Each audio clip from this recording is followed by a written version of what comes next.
Hello everyone, I am Gary the Human and welcome to the Human Hill.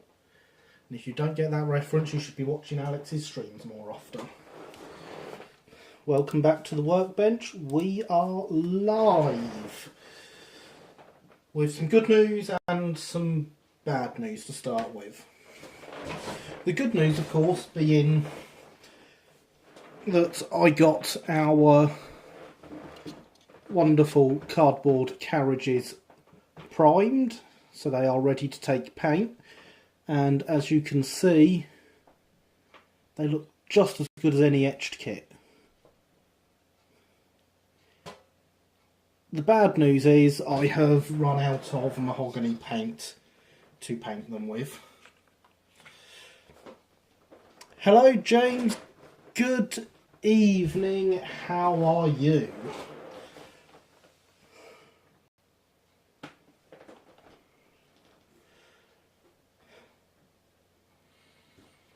So, with those problems with the carriages, we obviously won't be painting that. So tonight we are going to get straight on with continuing the 5-plank open A that we started last week out of the Triang wagon. We got to a point where we have the chassis mostly ready. It needs slots for its couplings. That is about it now. The wagon body has its rounded ends, lowered sides, and we have started adding the detail with the brass. We will just have the clips on the sides to do for the door with that, which actually have the same bit of brass I've kept stored away in the wagon all week to do that with. And once that is done, we'll get a first coat of paint on that. And then we'll look at our mystery kit that definitely no one knows what it is, especially not anyone who reads my threads on RM Web, because it definitely wasn't said on there what it is. So, let's continue.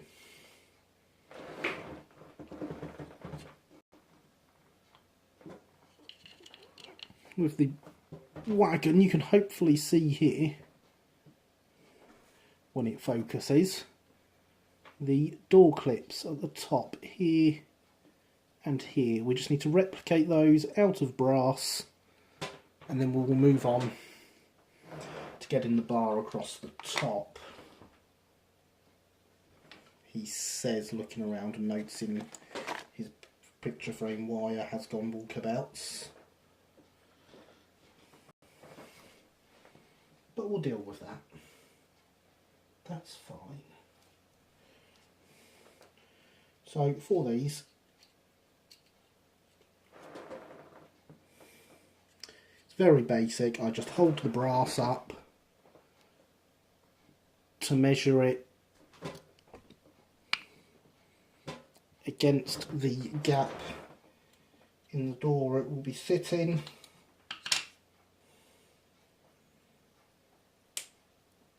And snip it appropriately with the scissors.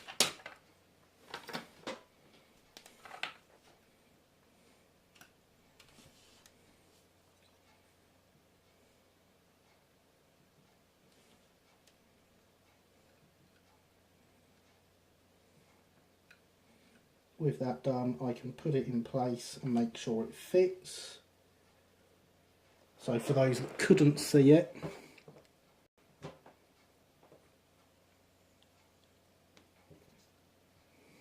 that is where it sits, just between those top two planks.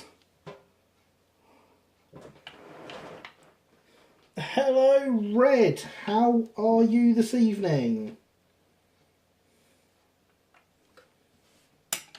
I hope you are well. So I'm going to now replicate that for the other side of the door, and then we'll get some glue on these before flipping the wagon over and doing the other side.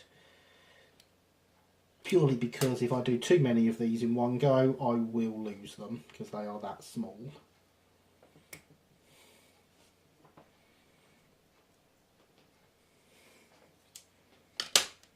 So again, with that snip, that one looks a bit too long, but that's why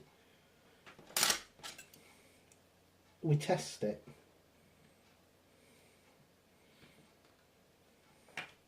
It is indeed. I can actually see on there where the scissors were originally. They must have slipped.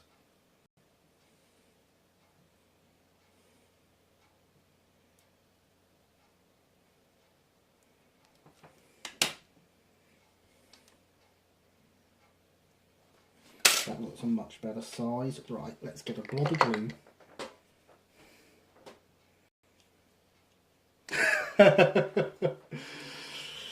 Yes, it'll be a very nice logo when it's done, Red. I look forward to seeing your 040 Garrett. I quite fancy a narrow gauge one for the Nutley, Crowborough and Grimbridge, but same problem. Hello, Christopher. Welcome, welcome, welcome. I hope you had a good time on your trip out today.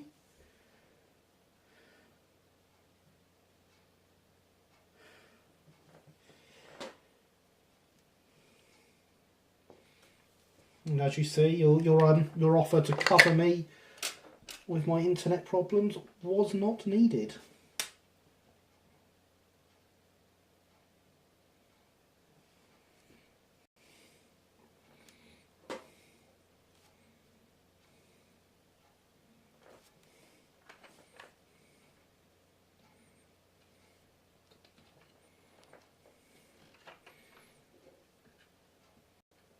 I am very thankful for your offer to cover for me. I am also very thankful I did not have to take you up on it, because I enjoy these streams.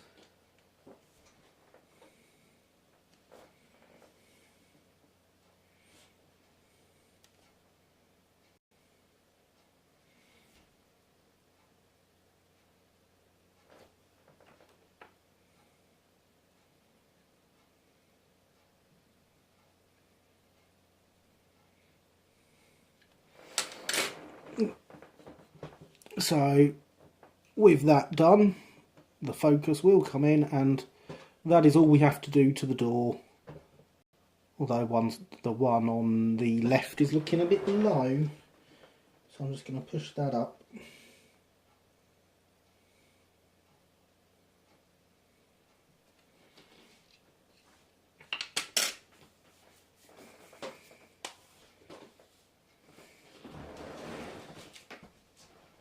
For reference, I do this week have the LBSC carriage book sat next to me. I do have the drawings in here that I am going by, but again, I don't want to show the drawings from the book on camera because, you know, YouTube and copyright strikes.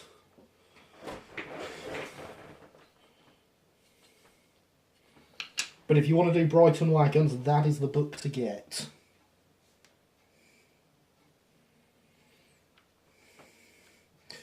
Now, so you say this about the roads being so wonderful, Christopher, but I enjoy driving.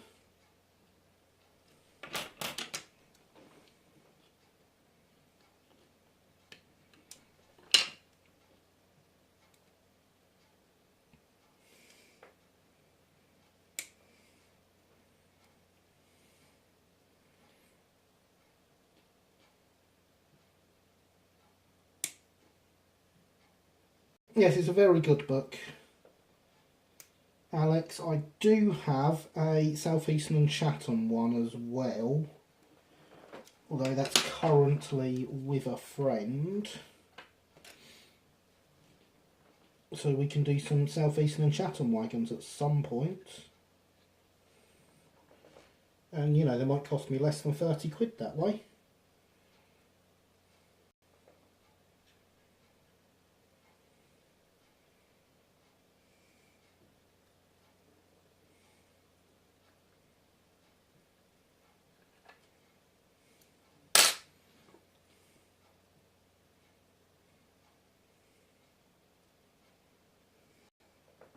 Yeah, good to hear that you're not tired anyway, Christopher. Maybe you won't fall asleep halfway through stream this week.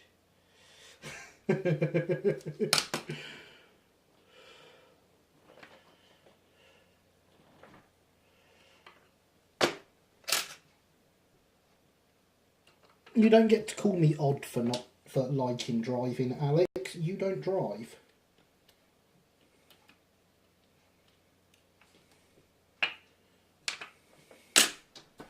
There it is. I thought I'd lost it.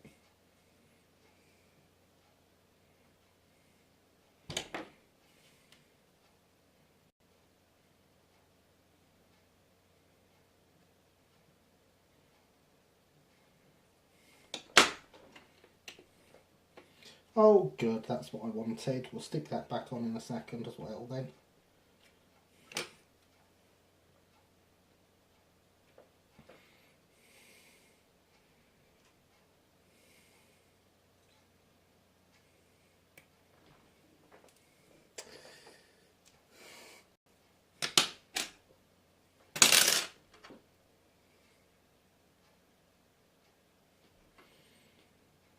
Am I boring you already, Mr. Moderator?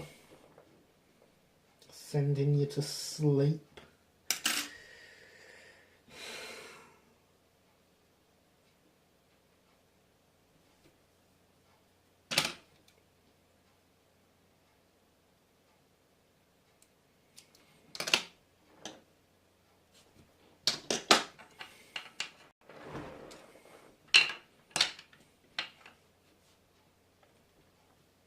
See, if a clumsy oaf like me can do this, so can any of you.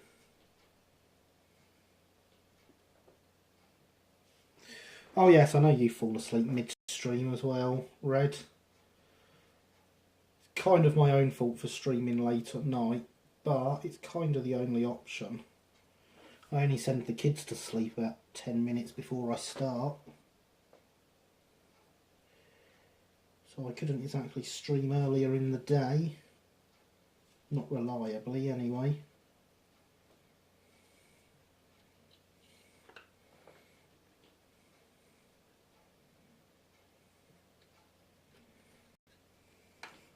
But as Alex frequently tells me, this is how he likes to end his week, and I wouldn't want to disappoint by being early in the day and him having to have a bit more Sunday left. That would be a terrible thing to do.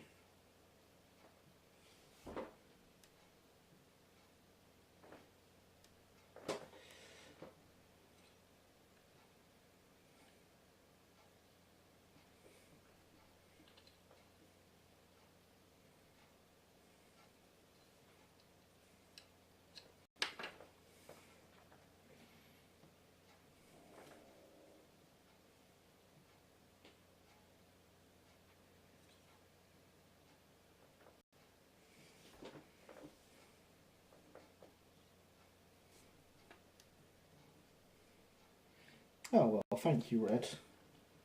Much appreciated. Yes, I used to have a tiring get up early in the morning job. I'm glad I don't anymore.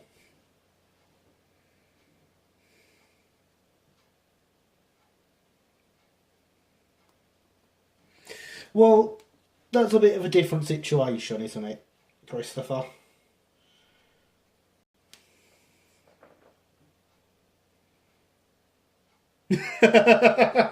Yes, James, I like to have a Sunday every week as well. It's a good day.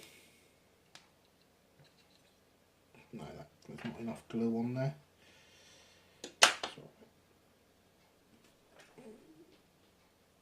There we go.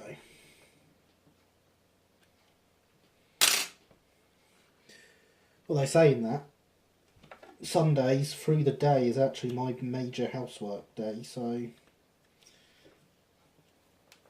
until stream comes around, it's not a particularly enjoyable day, but it does get me a nice clean house, so there we go, that's back on.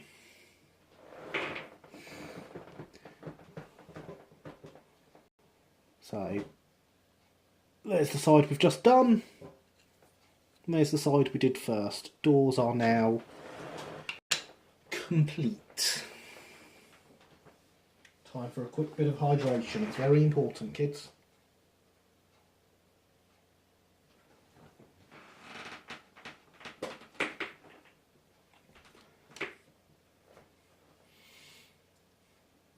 So, the chassis, we'll do a bit of that next. It needs holes in each end for the coupling.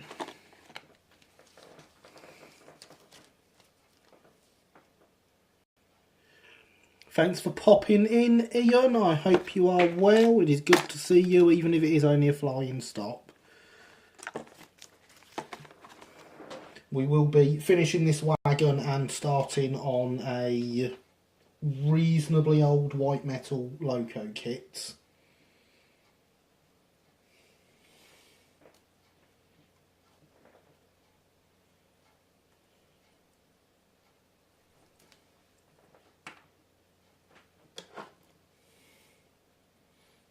That drill bit looks way too big, but I don't think my littler ones actually fit in that chuck. What size is that chuck?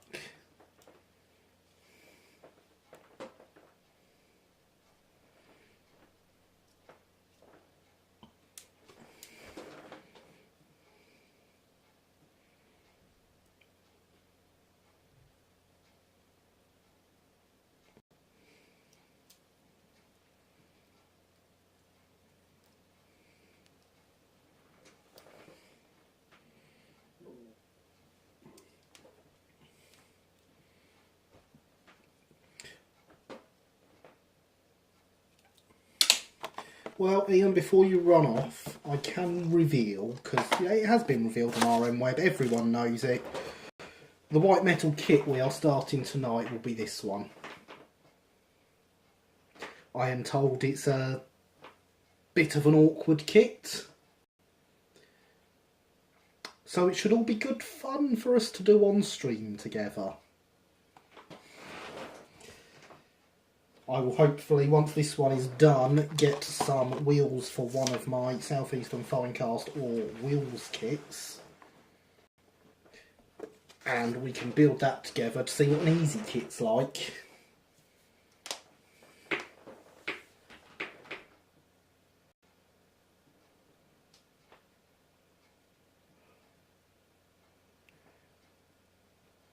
Oh yes, the older die-cast chassis, eh, Harry? Yeah. I'm not sure which one it was. Either this one or the one I've done before actually came with the die-cast chassis. I swapped it out for a slightly newer one that I had.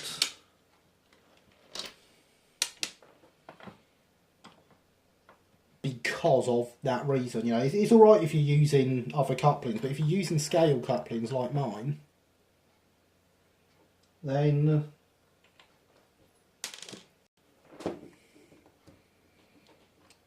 you need to have the plastic chassis, really, so you can drill through it.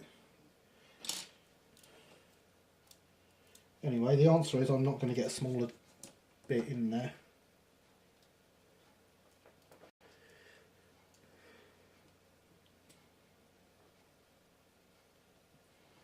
But yes, those die-cast chassis are not easy to make holes in.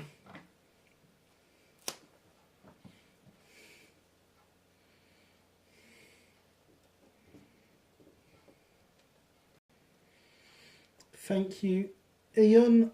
Much appreciated. Yes, I watched the Titfield Thunderbolt for research purposes earlier.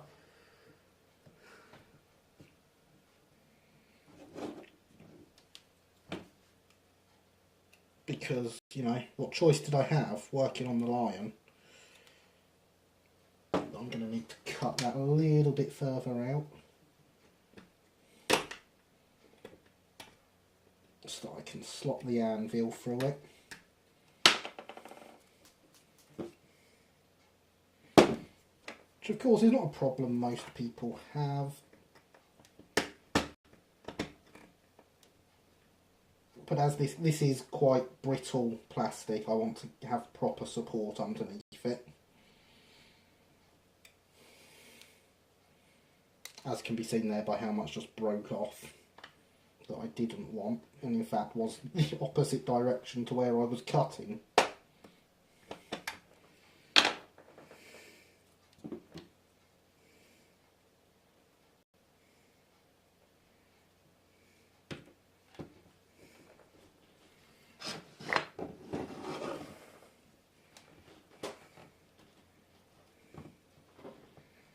Yeah, I do rather love the movie. I'm using research as my excuse to watch it, but there's a good chance I would have watched. Well, I would have definitely watched it at some point in the near future, anyway. Right, I'm going to use the back of the knife blade just to make a little dimple here.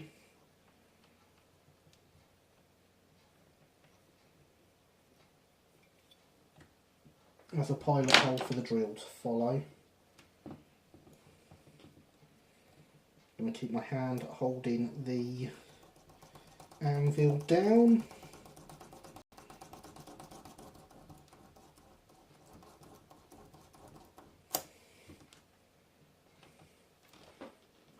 Yeah, that's going through nicely.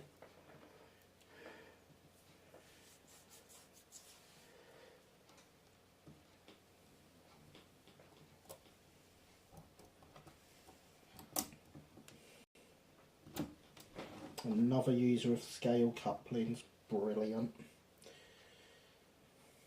It's good to know there are more scale coupling users about. Also, Harry, I watched your Instagram story earlier for the Diesel Gala you went to.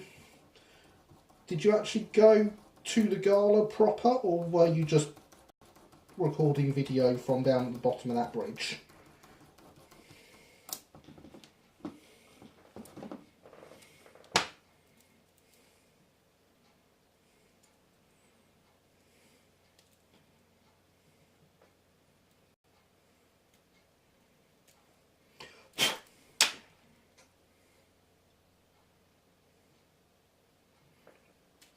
I've made those holes very, very slightly too close together. I don't know how well I'll be able to extend this.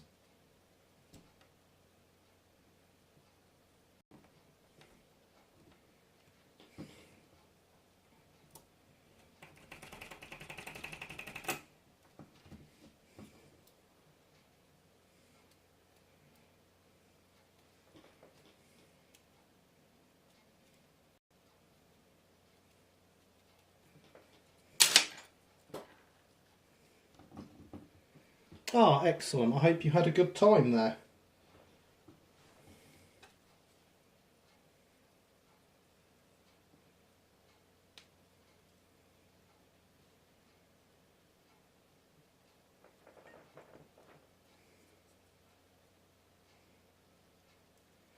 Well, hey, awesome.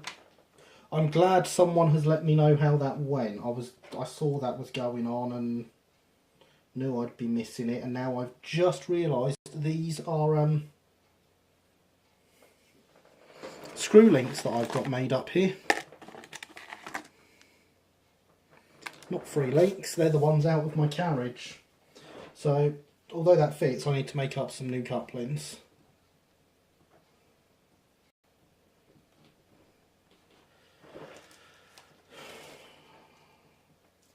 Screw links, screw links, magnetics, free links.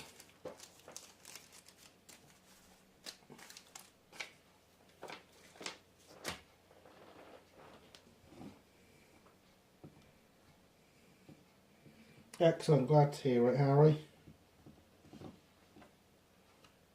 If you share some more photos or videos at all, I would enjoy seeing them.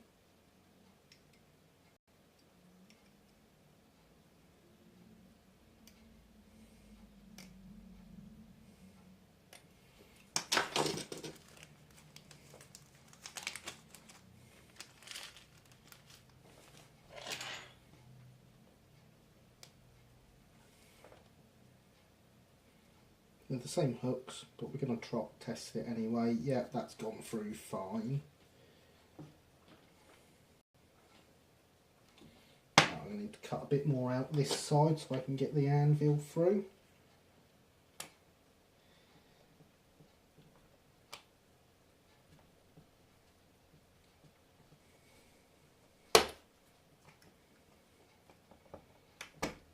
tell you what, I might give that anvil another polish when I polish my lamp as well. Not looking as shiny as it was.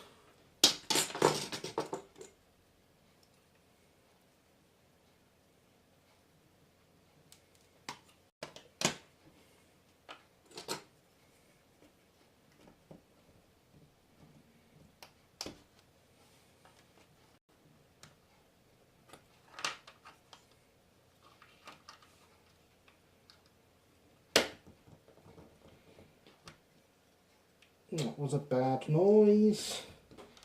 I remember now, this snapped last week when we were clearing it out originally.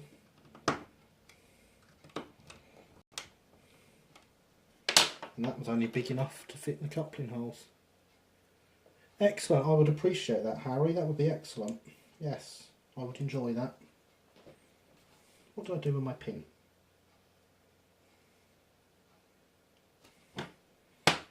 I know I took it out the anvil. There it is.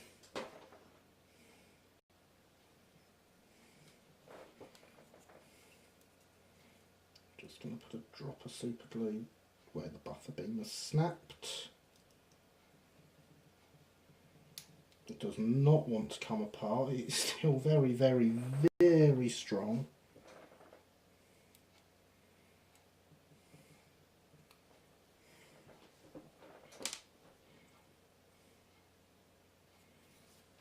So it should be absolutely fine.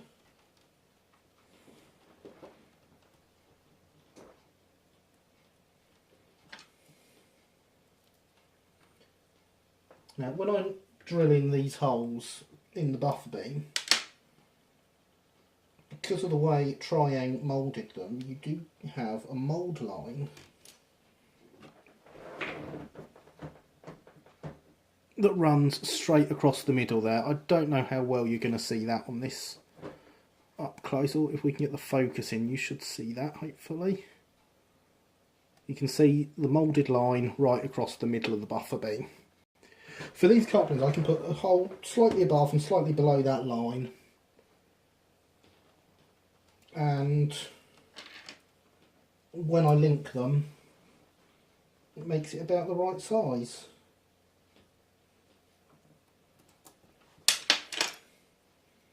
Let's just do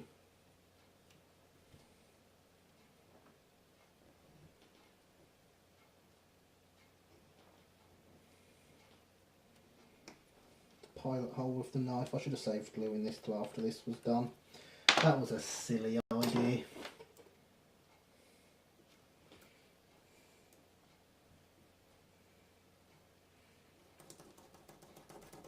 Excellent! They got it up.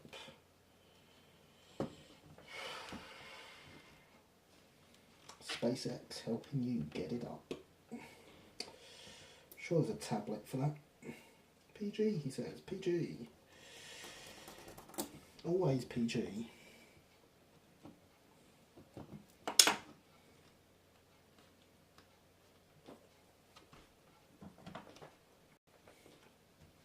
Don't expect this to help much, but if I can stop it pushing back, it's going to stop me cutting through at an angle.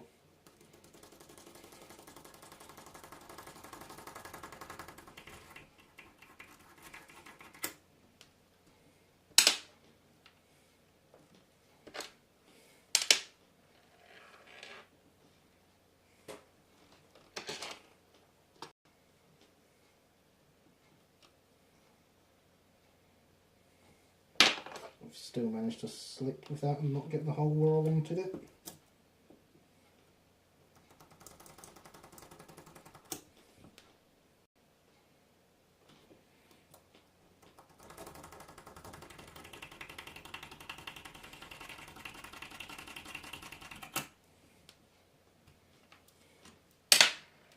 That's gone terribly.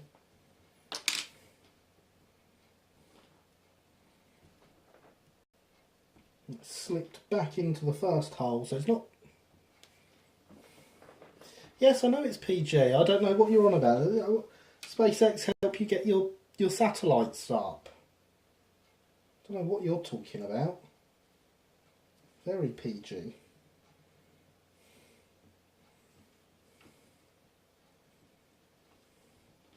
Don't know what your dirty mind's thinking, Christopher.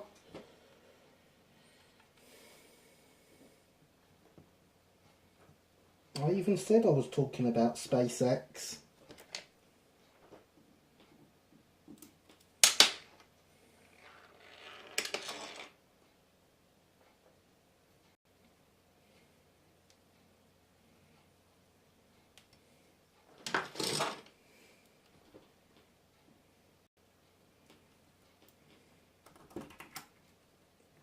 Stay in your pilot hole, not in the hole.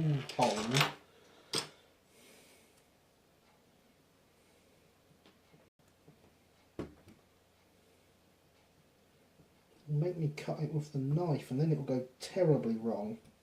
We all know it.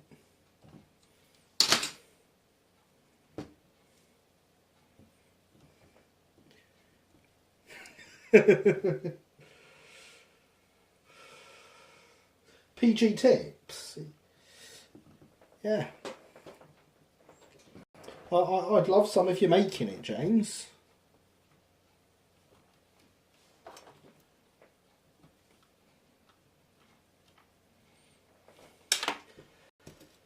Don't know how long it's going to take you to get it here, but I'd like it to still be warm.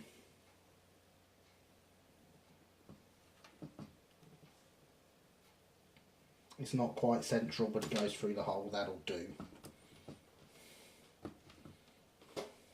Let's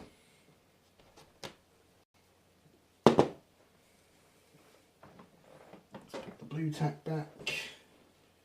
We will even poke this bit and try and get it out of the hole there.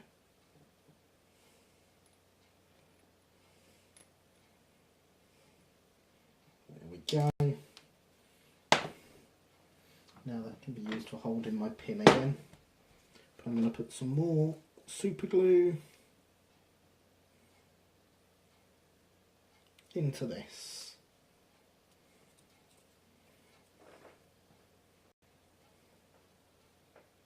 Just apply a bit extra on the back. So that is the holes for the couplings in the chassis.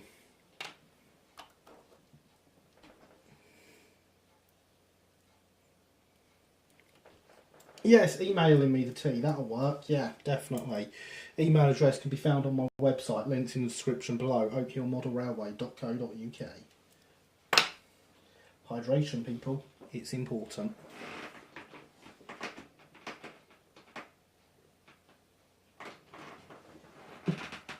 Almost as important as smashing that like button and subscribing.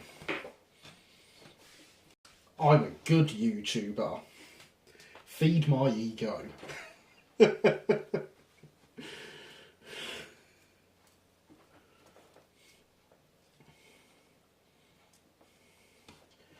Three links and a hook. And a spring and a split pin.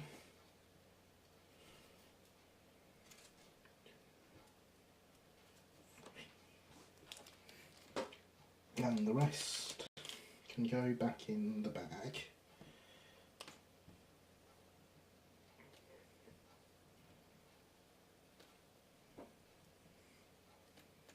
God, I got two that time. Almost like a pro.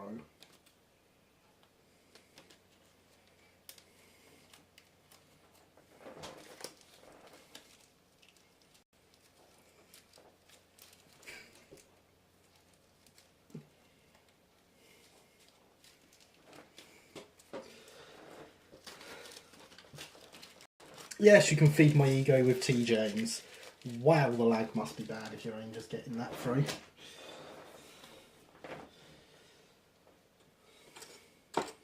Feed the ego with tea and feed it with likes and subscribes. And visits to the website, because I have analytics on there. I can see if you visit.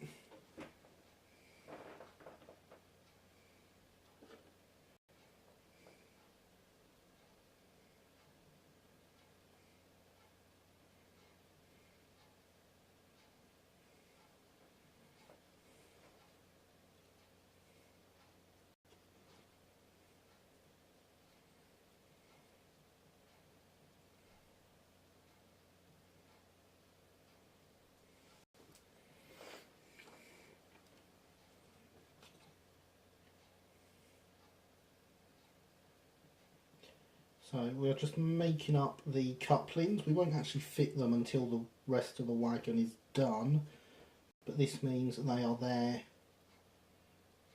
ready. I would fit them now if it wasn't for the fact I'd had to repair that buffer beam and it's got super glue on it. So there's our 3 links joined for both of them. We just need to find one of the end links now. There we go. Find it split. Twist it open.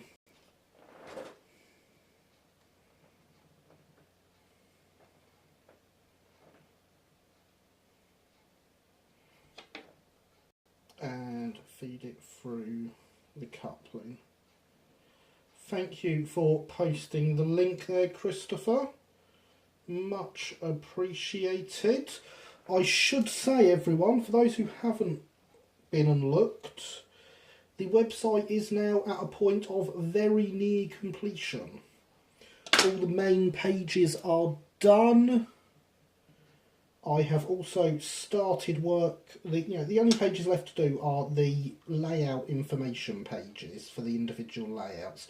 I have actually finished the first one of those for Oak Hill itself. I have begun work on the text for the Bright Helmstone one, but I have not uploaded that yet, so there is nothing there for you to see. Everything else, though, other than those pages, is there and works. I have a couple of ideas for things I'm going to add in the future. In fact, the first one of those will be added as soon as the layout pages are done. And that will be details of rolling stock in the same way that I'm doing the layout pages. The second one will require a bit of you guys' involvement. Good evening, Luke. Welcome to the stream. How are you?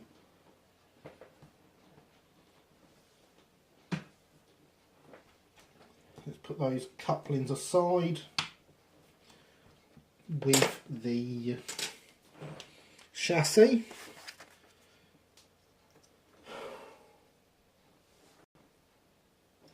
And now is when I wonder what happened to my picture wire, because I do actually need that next.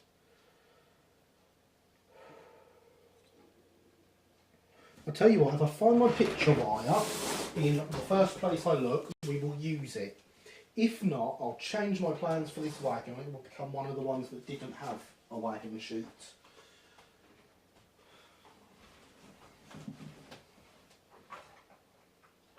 Because of course I don't want to be gone away from the screen and away from the modelling for too long.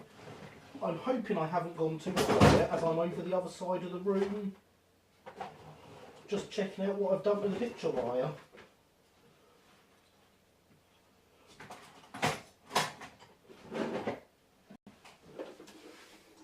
It has definitely gone walkies.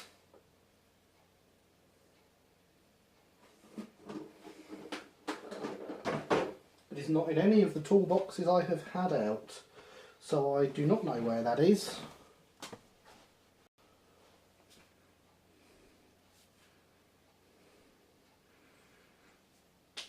I am very well, thank you, Luke. Other than, being really clever and losing materials. I don't suppose I put it in this bag, did I? Since this is a bag of materials. No. So, I guess I'll have to find one of the unsheeted ones. That's okay. Plan's here right next to me. Unsheeted one.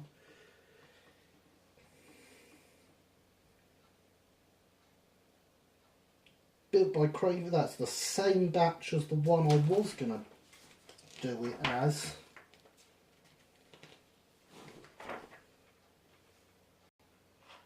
Ah! The number I picked out and the tear weight I picked out is for one that does not have a wagon, a tarp pole. So we're okay. It's fine. We don't need it. It's almost like I planned that. Almost. Let's pretend I did. And after that, hydration, it's important.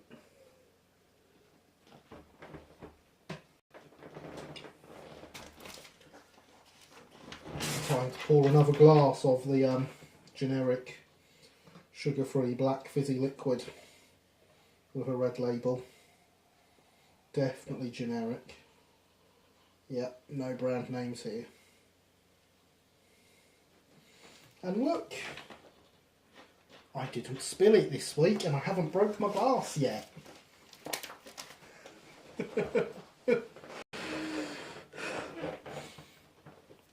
Okay, so with those things about the wagon in mind, I suppose the next thing to do is get some paint on it and then start on the locomotive kit. But, you know, what we were going to do, I will show you anyway. We're going to take a bit of plastic card and 2 semicircles that I have drawn, traced out of the book for the loops on the end. I would have stuck that on, cut them out, and they would have made those semicircles on the end of the wagon. Focus is not what this camera does best. There we go. They would have made the semicircles there. The wire would have been bent to shape over the top. The ends squeezed in the vise and it all glued on. Nice, simple, easy. No more complicated than anything else we have seen on the stream.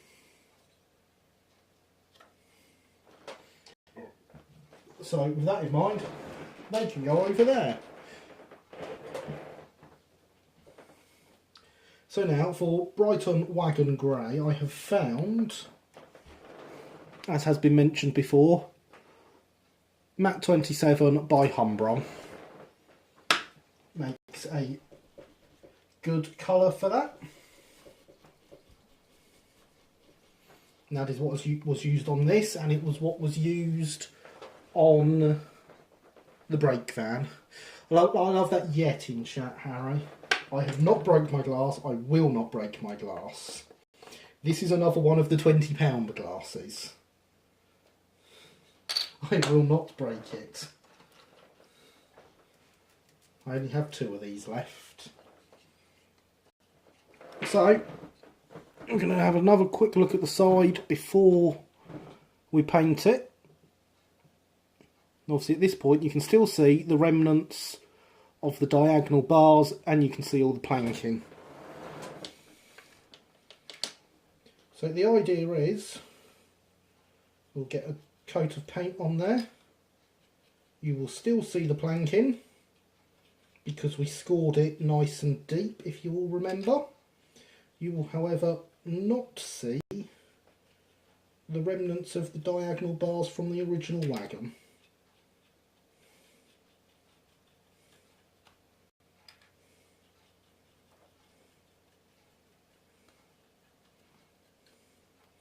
I mean, there might be some small signs of them left.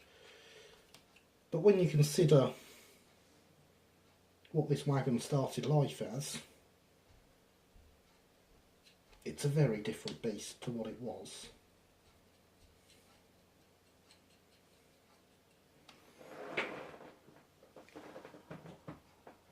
So now, just like that, we're looking much better. And there is, as I said, some slight remnants of the diagonal bars left. If you took more time with it, you could file that down. You could easily file that down.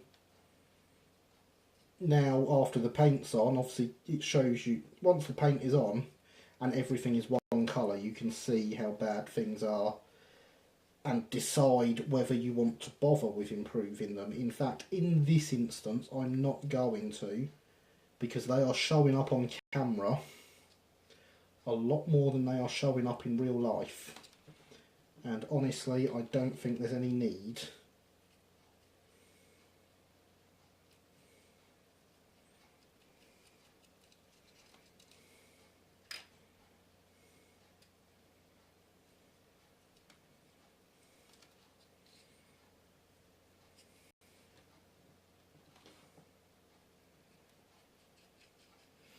Of course, having this wagon without the tarp rail, I got the name right that time. I think that's the first time I've got it right. Does save me some issue. Well, it saves me having to decide which one of these wagons will get a tarp on it.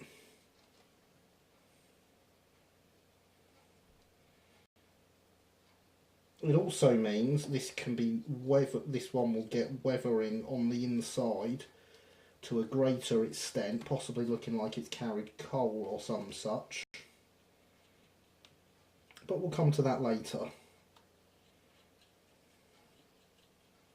Whereas the other one, although the inside is painted, it will not be weathered because it will have the tarp over it. I do have 2 tarps up on my pinboard. You will have seen them when I showed my lighting setup a few streams ago.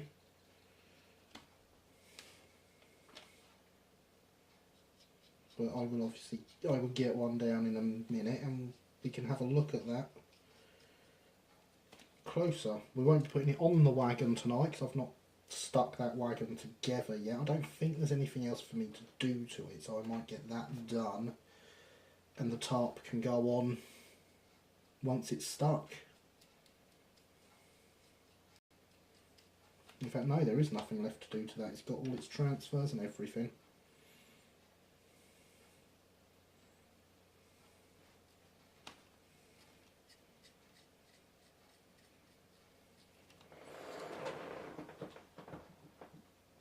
And so, just like that,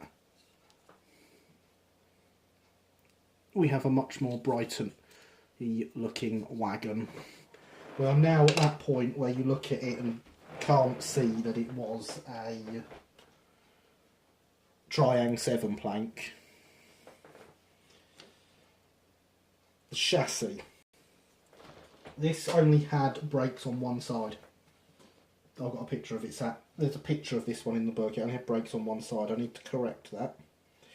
But it was a metal chassis. So whilst I would normally make covers for over the sole bars, like such, I will not be doing that for this one.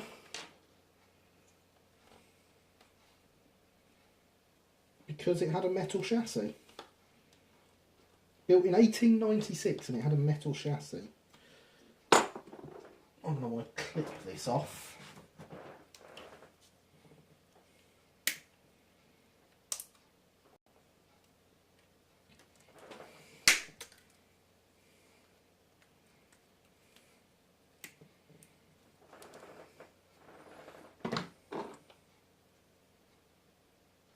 So I say I've got a picture of this wagon next to me. It only has brakes on the one side. And I know this one had only, it definitely had brakes on only the one side in the time period I'm modelling. Because the picture I've got is actually of it in very early Southern days. As a departmental wagon.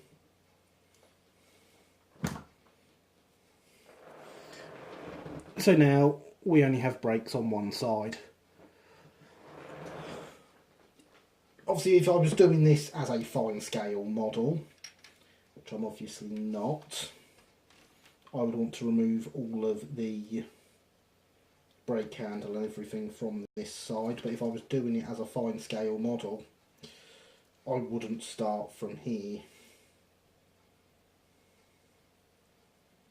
I believe Cambrian do a kit for these wagons. I would start from there if I was doing a fine scale model.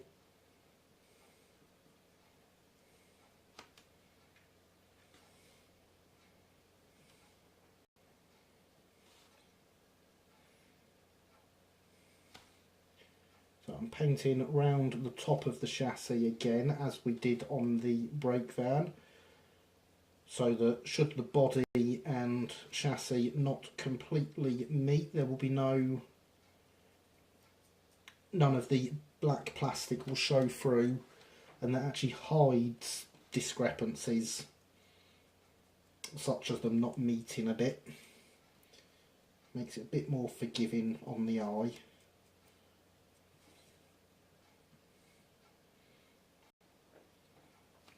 Now obviously at some point the buffers will need replacing on these wagons. Actually got some sprung buffers that came the other day, but I'm not sure they're suitable for these. Got them cheap on eBay, 3 sets of buffers. I think I paid 99p for them. Certainly paid a low enough amount that I shan't be complaining about it. But whether they go on these or on some carriages is another matter that we will cover another week. Yes, Cambrian kits are quite good, Alex. I do enjoy their kits. I will have to get some for the stream at some point.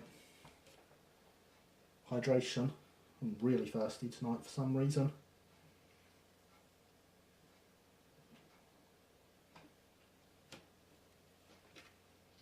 So with the soul bars and buffer beams painted, I will put this aside. This is pretty much dry already. There's a couple of areas that need a bit more paint. I'll just pull that back off. Tiny bit over that brass. Tiny bit down the end here. Other than that, this is actually well enough covered that that's not going to need a second coat. With a bit of weathering, that'll be brilliant. So let's clean the brush off.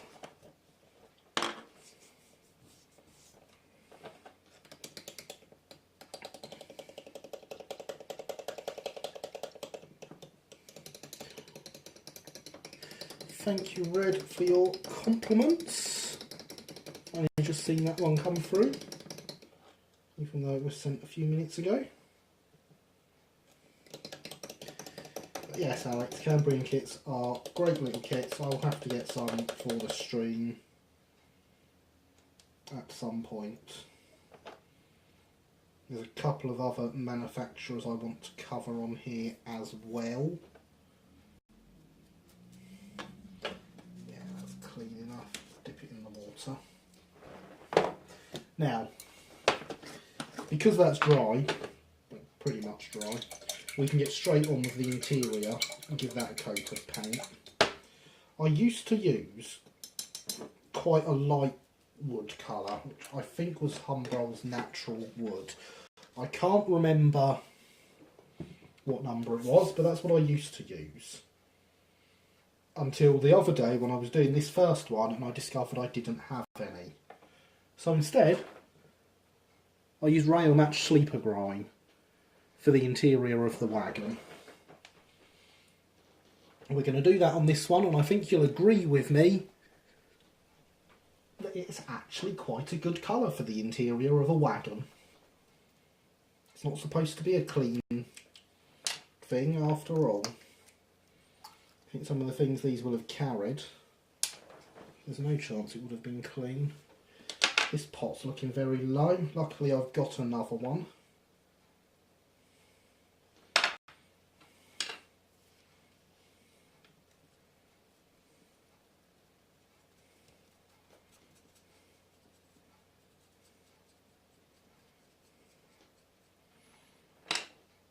And so as I say, Rail Match Sleeper Grime.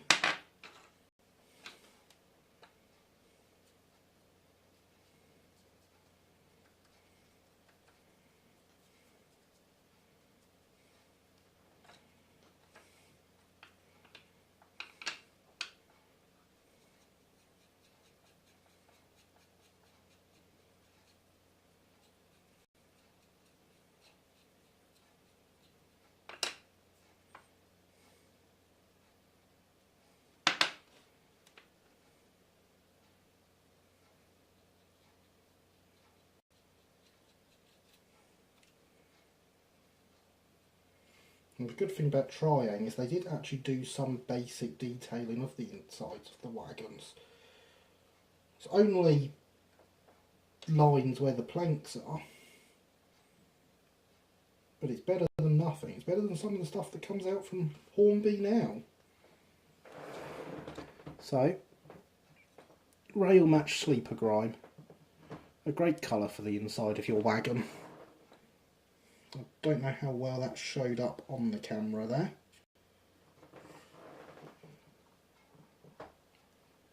There we go. Once that dries, that'll be a nice matte finish. And it makes a brilliant colour for the inside. I think that'll get... that one coat will do. I'll do a light black wash over the whole wagon, inside and out. And then I'll probably just finish it off with a bit of coal dust.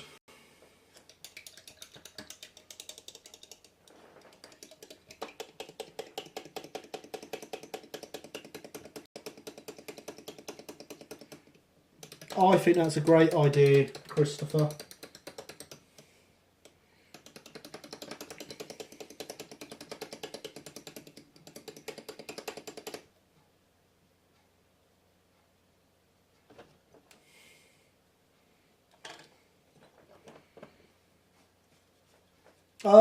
I will probably make a removable load for it, Luke. So it can be weathered with the remains of, some coal dust in it for when it's unloaded, and have a removable load so it can sometimes come onto the layout loaded, sometimes unloaded, and still look good.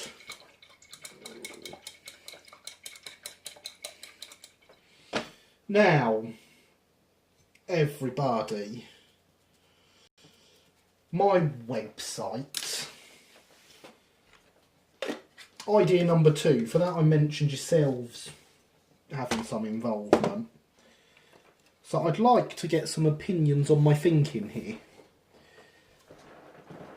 Obviously, part of the idea of this is to bring people together who can do some modelling together, learn, take what you learn from me and do it yourselves. I'm going to need to put some paint on the top of them, aren't they, because they show through. So, I want all of you doing modelling. I want to inspire people to do all sorts of modelling.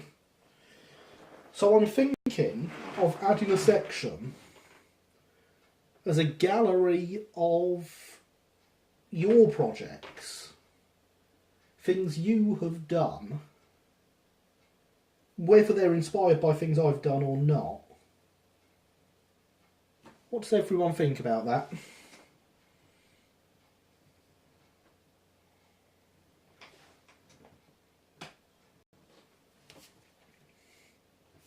Now that the wagon is put aside,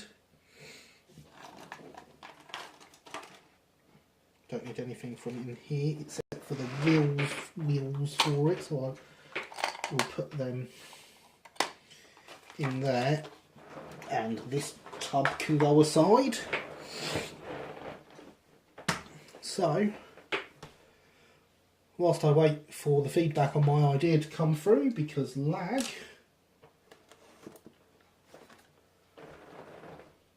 I'd like you all to go back to whistling the theme tune, please.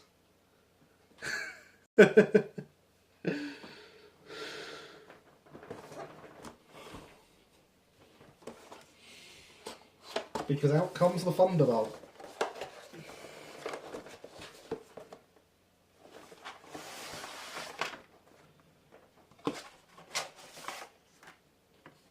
K's.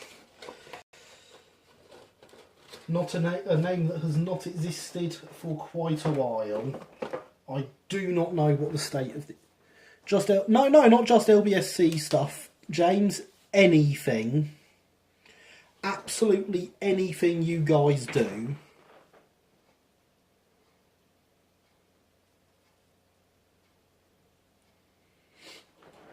If you want to make some cakes and put them on there, you make some cakes and put them on there. I will set it up with a login system so you guys can log in and upload your own pictures. Oh, I'd love to do it all manually, but that's just not going to happen.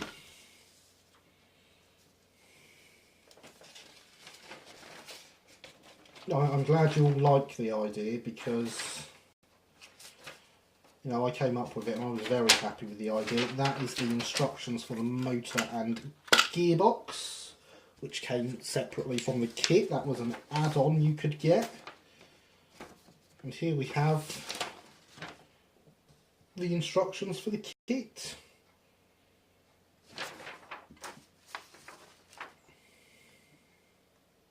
The lion, ladies and gentlemen.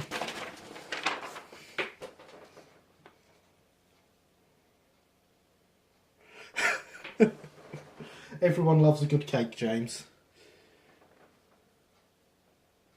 No, Harry, you will not get banned for spamming LTSR stuff. Not at all. Yes, Luke, you would be allowed to put your truck on there. I'm trying to build a little community where everyone can learn, everyone can be supportive.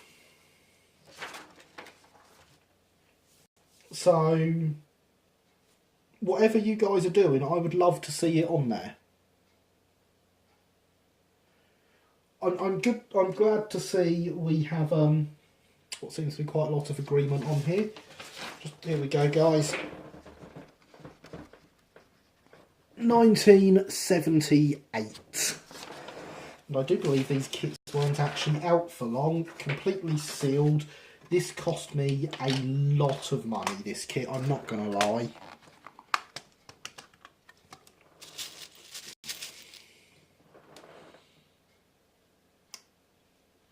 And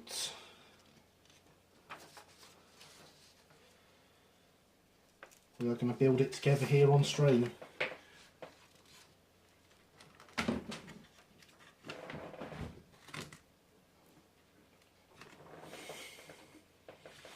Now, this kit has never been opened.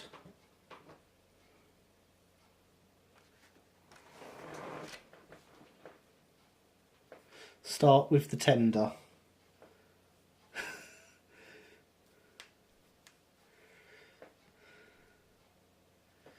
Thank you for popping in, Stephen. It's good to see you, even if you're not here for long. I'm going to turn these round and start with the tender. Yes, Red, even your freelance stuff. Absolutely everything.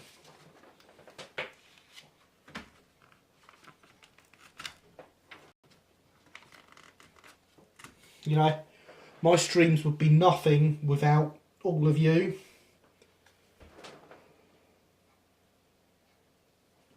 So, I would like you to be able to contribute to it with whatever it is you do. Yes, there are actual trains made that year and later that have been scrapped. The kit is 10 years older than me.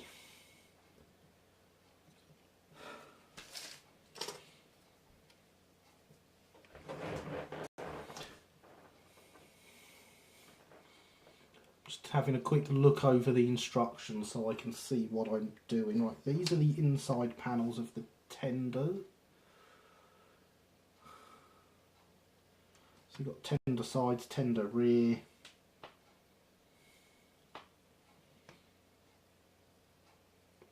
The fillet cap section, what's it called, that up there? I can't even see where it mentions that on there.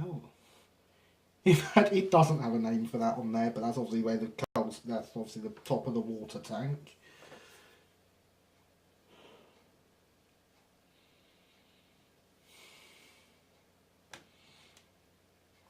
Is that the tender base plate? Or is that the tender? That's the tender base plate. We're doing it, guys.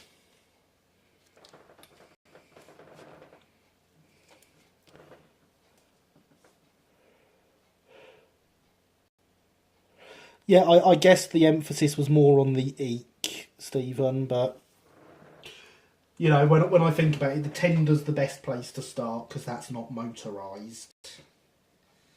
So you're quite right.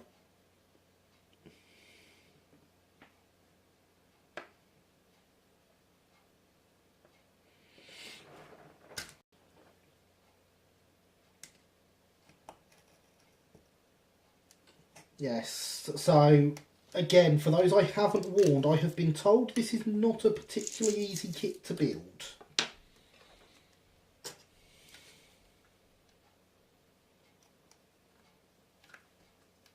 So we shall see what happens, eh?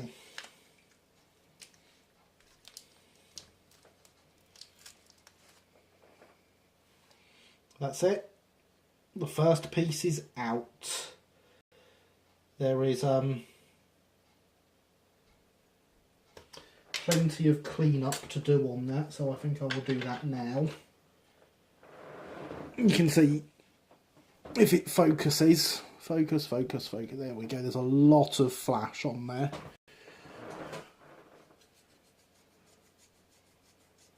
Value was just halved, yeah. As I say, I spent a lot of money on this kit, and I did not spend this much money on it for it to sit around and never run.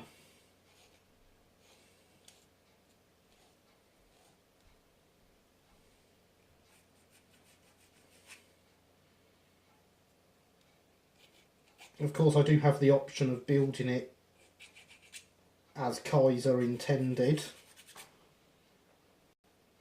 as the lion, or of course I could go to Narrow Planet and get Thunderbolt plates in 4mm, which they sell under their Thatcher brand, which I think is what I'm going to do.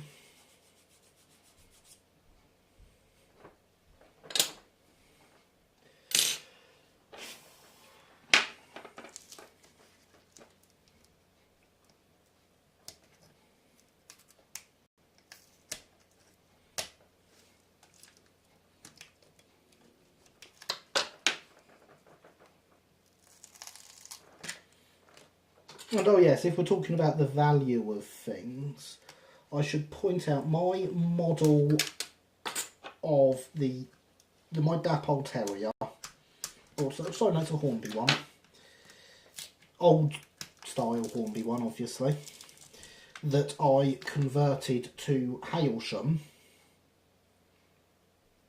started its life as a limited edition model.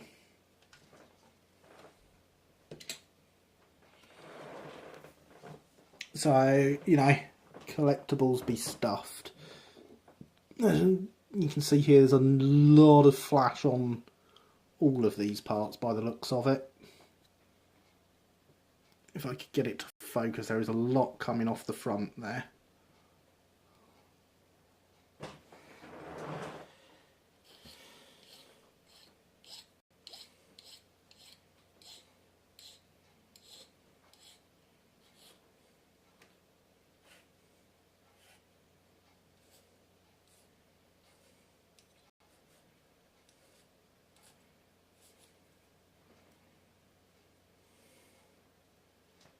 Quite how I'm going to tidy up the back and keep these rivets, I don't know.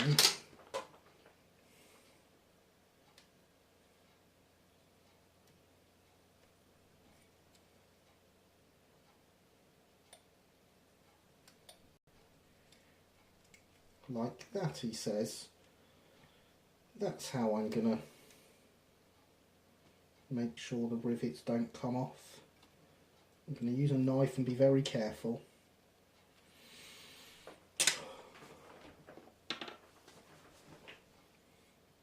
Nerve-wracking stuff this, I tell you.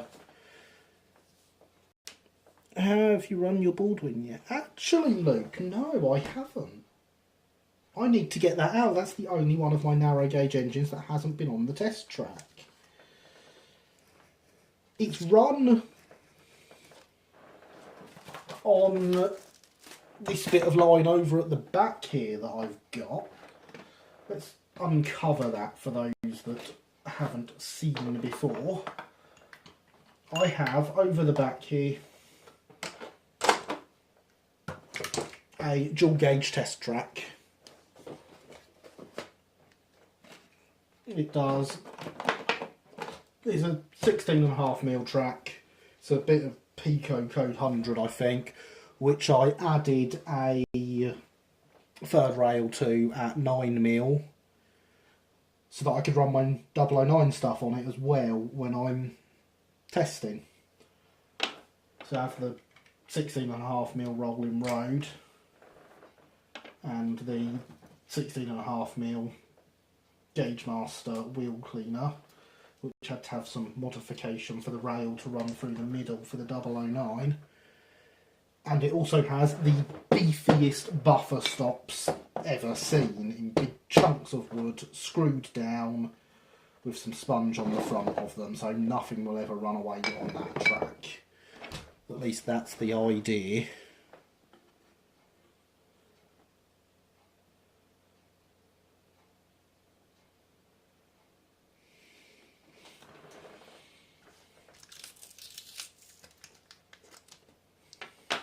And so, Luke, my Baldwin has run on that. It's a brilliant runner, but it has not run round the test track yet.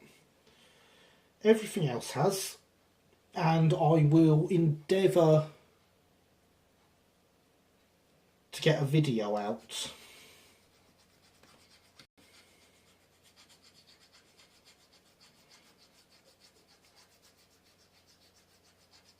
showing the narrow gauge stuff running at some point through the week. I have taken plenty of video to stitch together, so expect that at some point. No, these sides are meant to come off completely. Right, that might be easier with the knife for the majority of it. I just want to know the best solution for the motor problem. Motor? What motor problem, Luke? There's a bit of Code 100 rail I've added. Yes, because it needs to be the same height as the other Code 100 rail. What is this motor problem of which you speak, Luke? Mine does not have any problems. God, the rivets actually match up where they should do.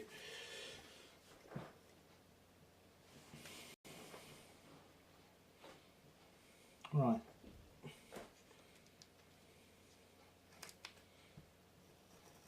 What have they called these bits? The inside inner panel. Yeah, that makes sense.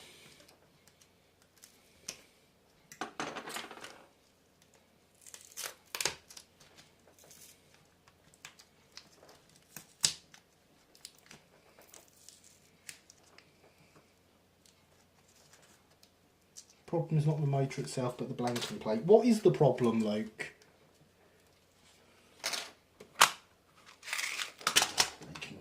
Now, I don't know what problem you're talking about, so I can't exactly help you with it.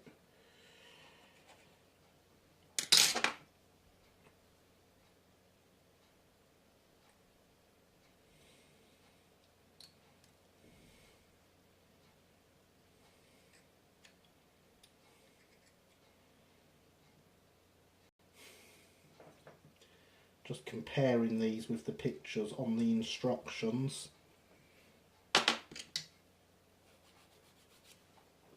To see what is flash and what isn't.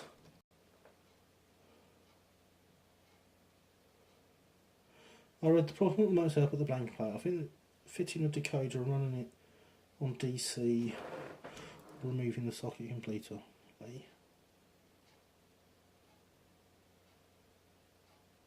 I don't know about any motor problem with the Baldwin. I don't know about any problem with the blanking plate, so I can't tell you a solution. Mine is brilliant. It's my best runner from my 009 stuff.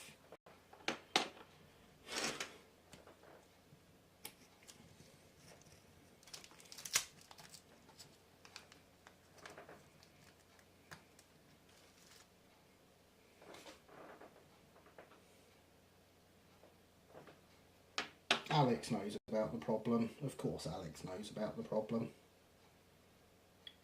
Because it's a loco he likes. And unlike me, Alex followed threads like that on RMWeb. I look for them when I have a problem.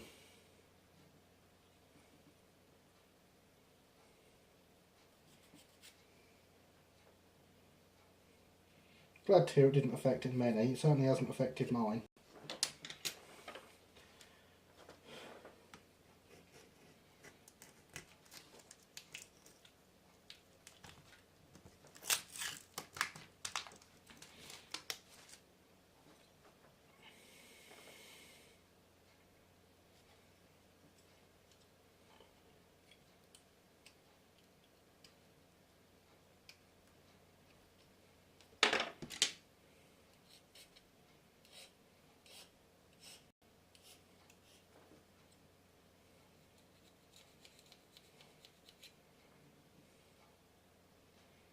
This one's not quite as flashy as the other side.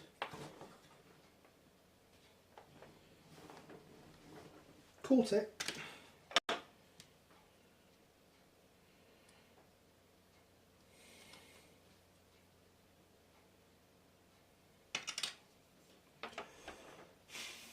Rear buffer beam is this one.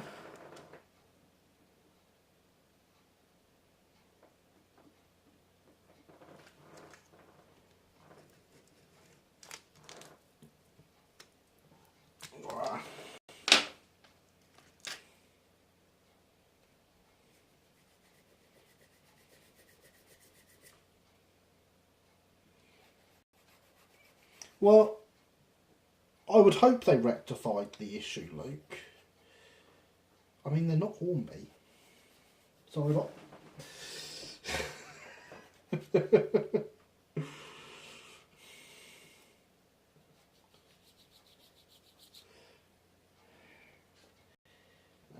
didn't hear me say a thing, guys. Not at all. Right. There's the round one to get the flash out of the buffer holes.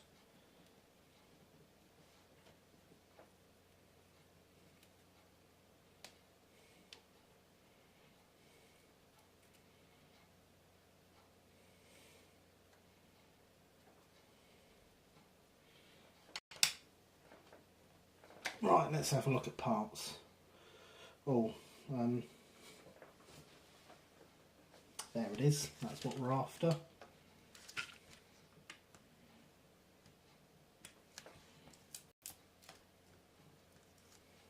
The drawbar.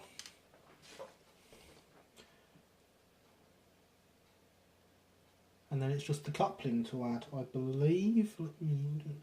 Oh, wheels as well. Wheels, sides, insides, base, rear. Yeah, yes, it's just the coupling and the wheels.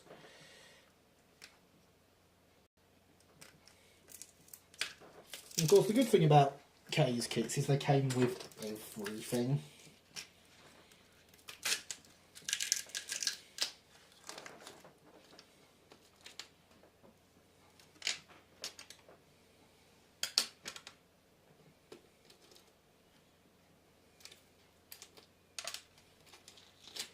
There's some pinpoint axles, that's what I was after out of there.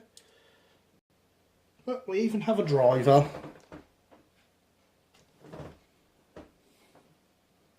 Question is, could he look enough like the vicar if we do something about his hat?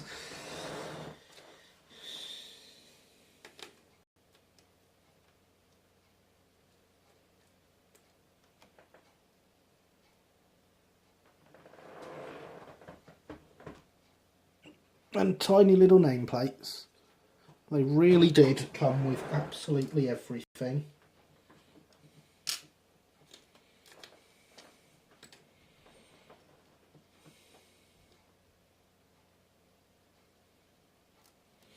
Well, the couplings are actually etched on here, and the instructions for them are on the reverse. of the sheet I have pinned up.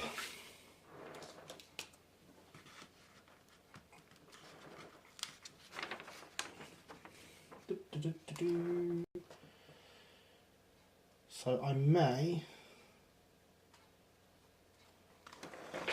feel like I can fold that round. I can put the pin through there, and then I can fold that closed and see the coupling instructions.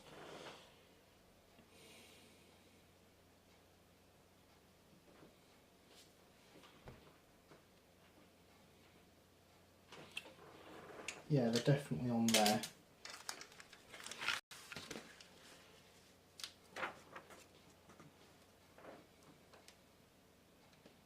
There's that hook.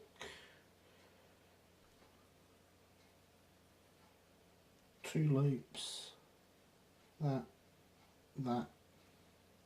And a small, what is it called? Securing pin, nickel silver wire.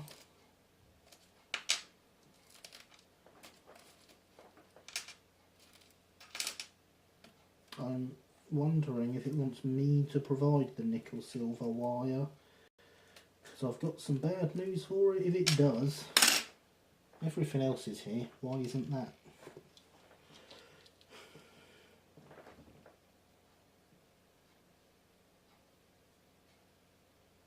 Oh, you've got to get one, Luke. Definitely got to get one.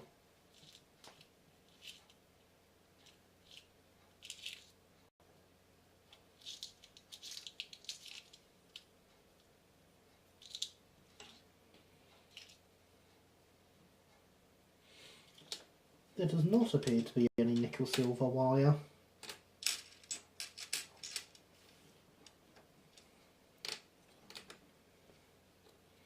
Impressively, considering the motorisation kit was a separate thing, it does have pickups and everything in here.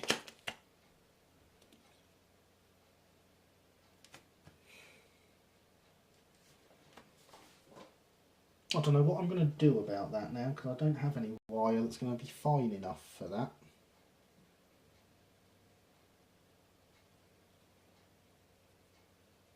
Speaking of etches, can anyone produces accurate fine scale etches? No, I can't, Harry. Hydration time.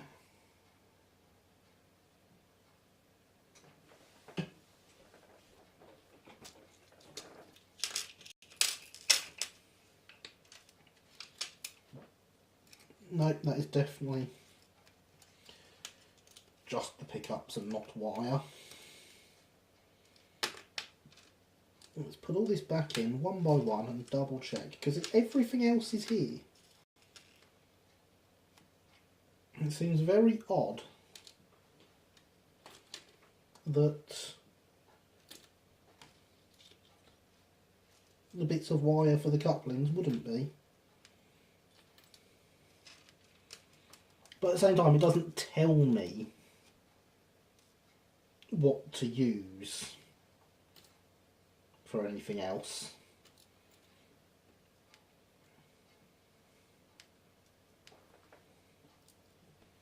And I can't see any stuck on here anywhere.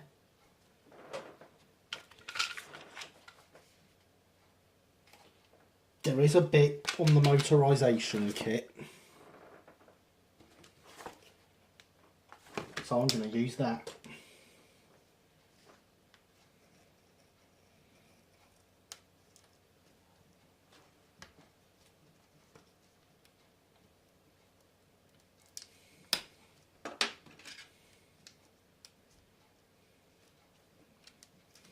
Oh, I thought I had it there.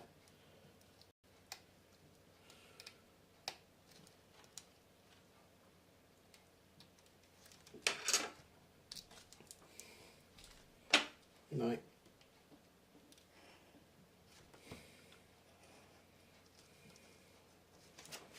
So how are we all doing, guys? Are we having a good time, and are we looking forward to seeing the Tipfield Thunderbolt? enter my stock.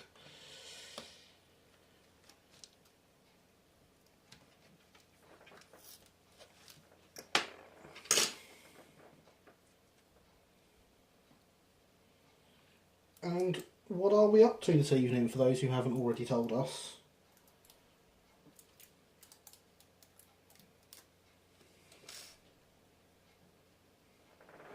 Carla, you could almost make a new etch from that. All the detail is still there.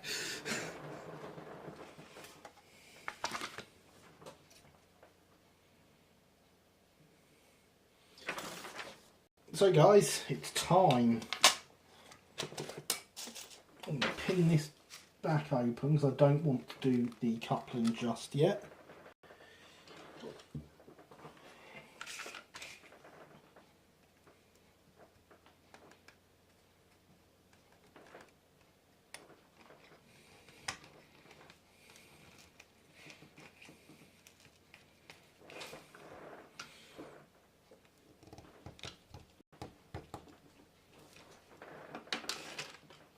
No, didn't think that would work.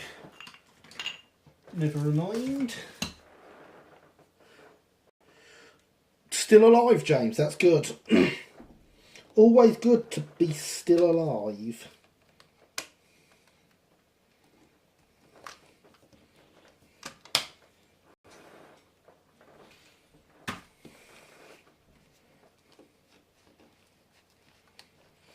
I'm glad you're having an excellent time, Alex.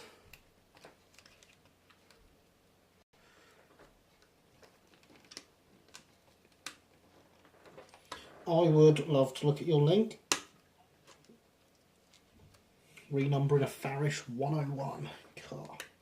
I have a 101. A Triang one. So it's not a very accurate 101. But I have one.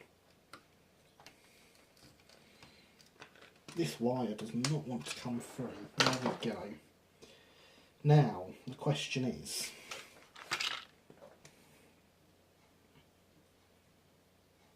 that's the hole we need it to fit through. Brilliant. It fits. It fits, it fits, it fits. Perfect. Guard is sorted, just about to do the weapon blades. Awesome.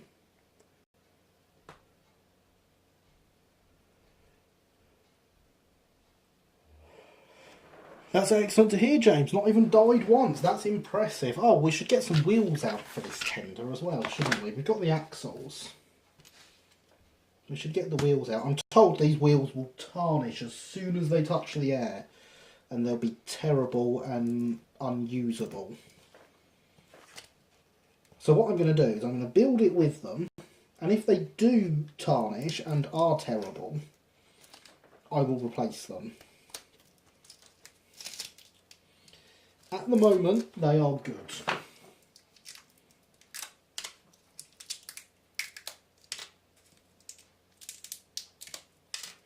But we shall see.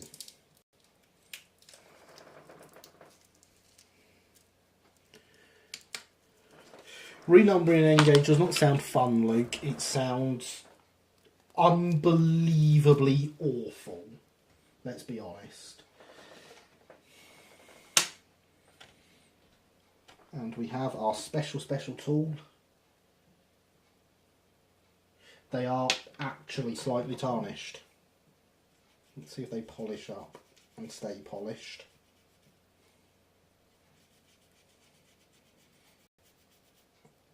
Now, I mean, that is possible they tarnished as soon as they touched the air, as I was told would happen. It's also possible they were slightly tarnished in there, because it's not very much at all. So I'm going to polish them up, we'll see what they're like. I'm going to use them regardless, because it wouldn't be a very good loco with no wheels. But if they need changing at a later date, they can be changed at a later date. Why don't you just replace them now? Well, Luke, the reason I don't replace them now is because I don't have anything to replace them with. It makes things like that kind of difficult. In fact, if I could get some wheels right now, we wouldn't even be building this kit, to be honest. We would be working on a Wheels South Eastern and Chatham D class. Because those are great kits. I've built several Wheels kits, I've never had a problem with one. I'm told this kit is going to be horrendous.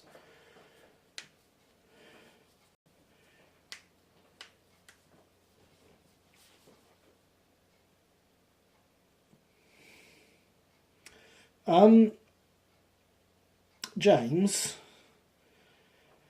have you ever considered you might be slightly insane?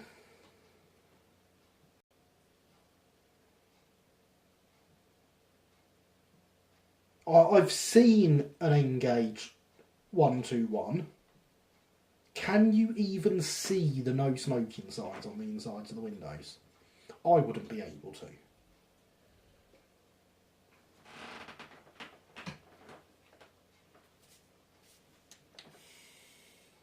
They've not tarnished yet.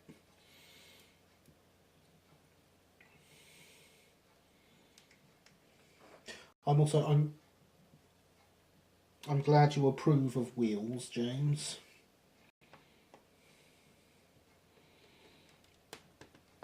Well, that's tight. And also probably much further than I wanted now that it started moving. Yes.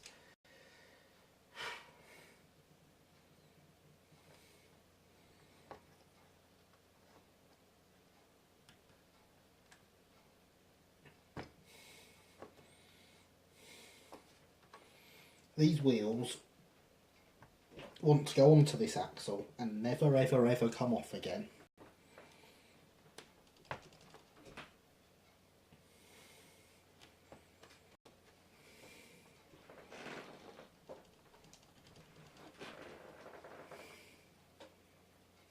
I've never considered that I am merely slightly insane. Good answer.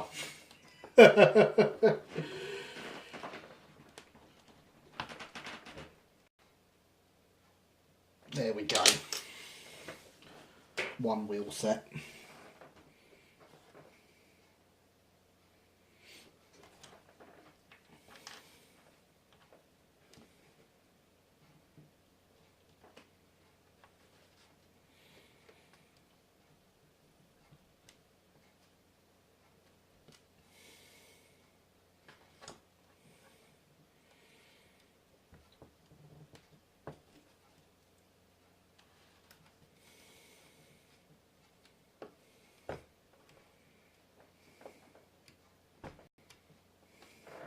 Did anyone see your comment about PO wagons? No, Luke, I don't recall seeing that.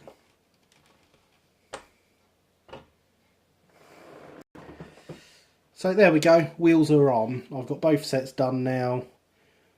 Using my back-to-back gauge, they're both fine. Little pins sticking out the end that I didn't stab myself on, so that's a good start.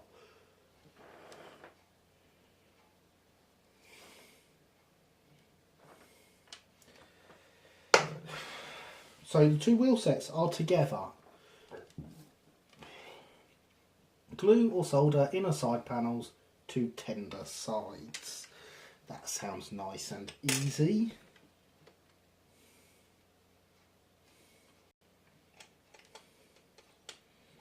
I'm just going to place these on and see how well they fit. Thing is, these holes are not... The holes in the bottom of these are not quite central.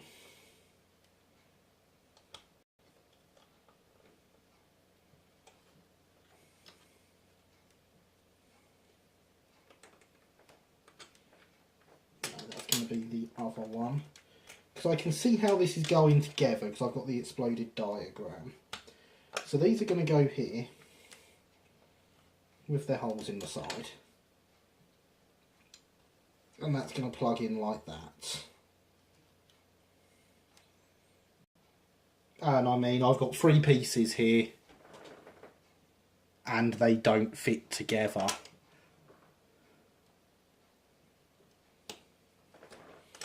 So the warnings I had about this kit are clearly highly accurate.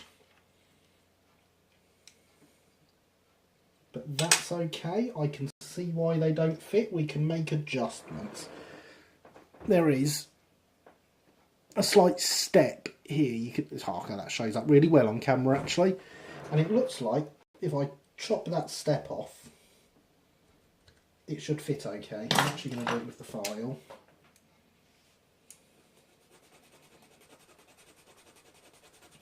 This is why we try all parts before we build.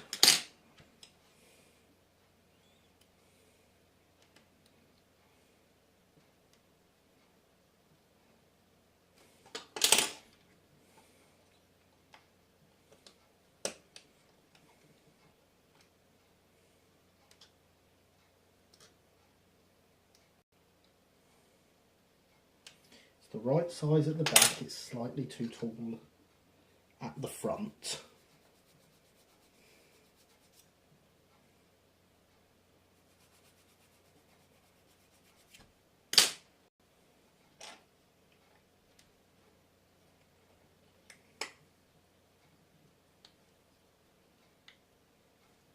It fits!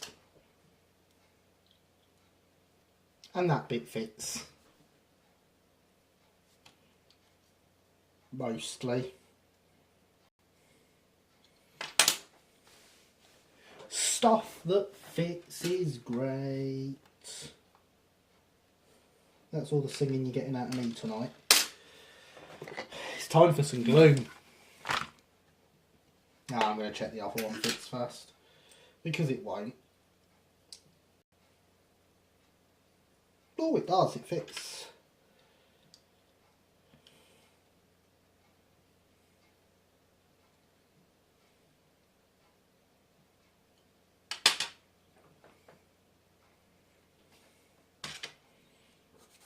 This has the same step that I'm going to take off. And just clean up some flash there and try it again.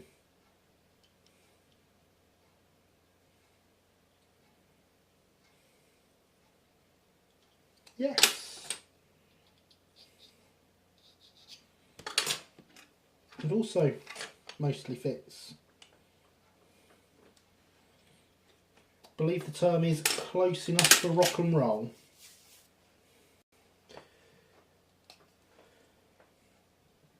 But no, Luke, I did not see your comment about PO wagons. Would you care to put it back in the chat, or someone else put it in the chat and tell me what it was? Now the thing that this is really should have, that it doesn't, is bearings for the wheels. I believe I have some of them. In fact, I know I have some of them in my box of Linny's carriages. Of course, that is away, because I put it away earlier today. It has actually been sitting on my workbench until today.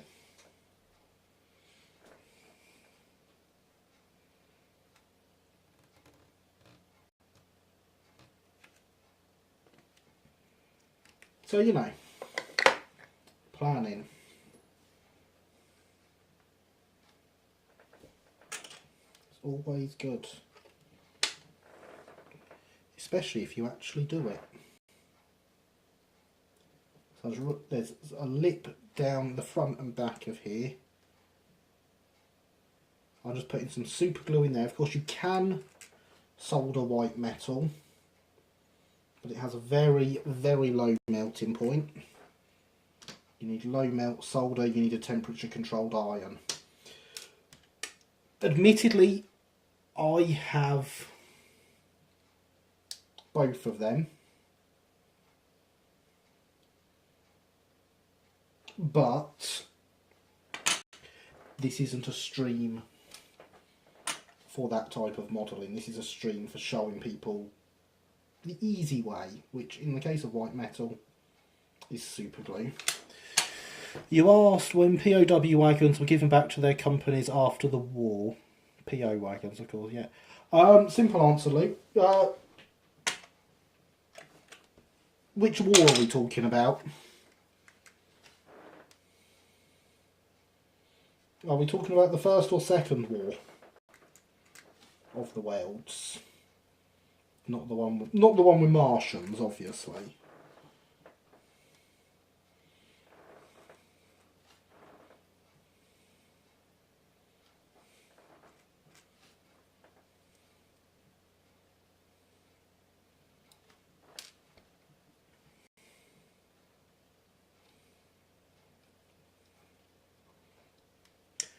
Second, never. They weren't given back. PO wagons were not given back after the Second World War. They ceased to exist as a thing. Pretty much. They were all bought. The railways and everything, they were in such terrible condition. The government bought them before handing the railways back to the companies. PO wagons were gone.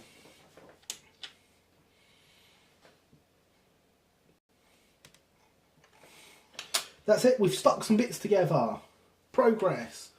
Make sure special was leaving a small gap at the rear for the turning. Yeah. The sort straps on the inner tender side. Yeah.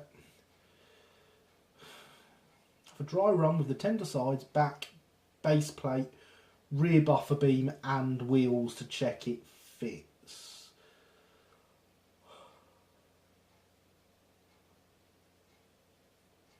Yeah.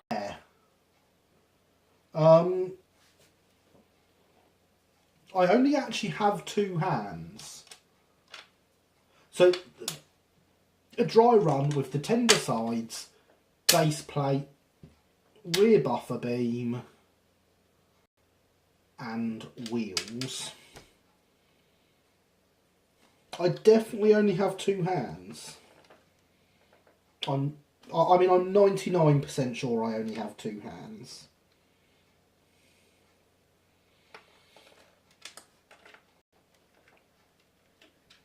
But basically we're checking to make sure everything fits together before gluing it.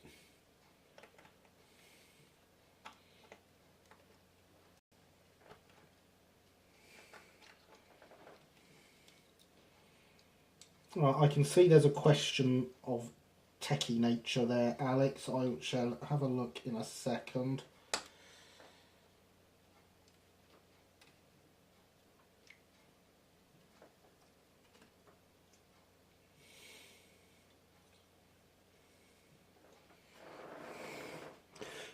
Why is it TS32-bit runs way better on my PC than 64-bit and crashes far less? It's confusing me. Because 64-bit was coded badly, I would assume.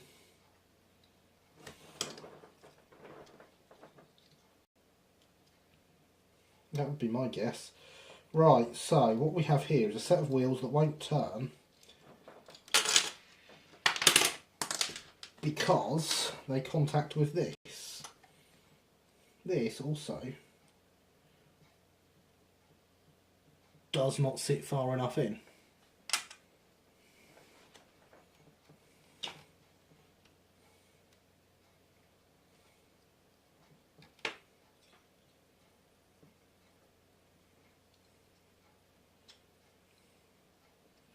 So I'm just going to make it clear here that what I've been told about this kit being a terrible kit to build is very much true. This is not a good kit to build.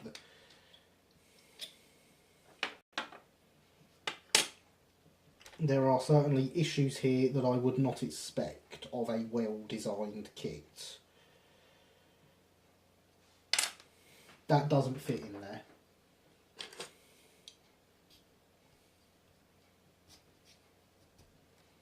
So I'm just going to run the file through the gap a few times and widen it.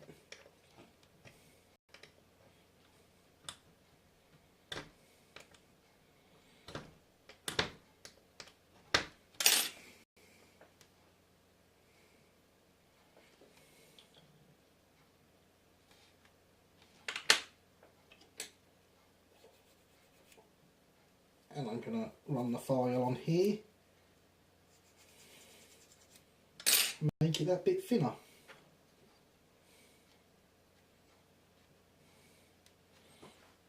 And finally, they fit together. Let's make sure this one fits on. Yeah, that fits fine. And the rear buffer beam's got a bit bent. But if I'm building Thunderbolt, rear buffer beam damage is correct. Is it not?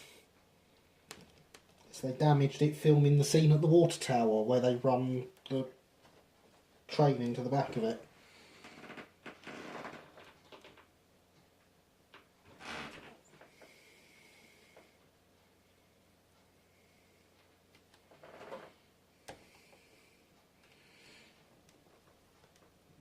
I don't know that all K's kits were bad, Alex. I know that this one is. Right, that doesn't need much shaving off of them. I'm going to go at an angle with the file just to put these edges stick out too far. I'm just going to see if a tiny bit, so I'm just seeing if I can put a slight angle into them that they will clear the wheels.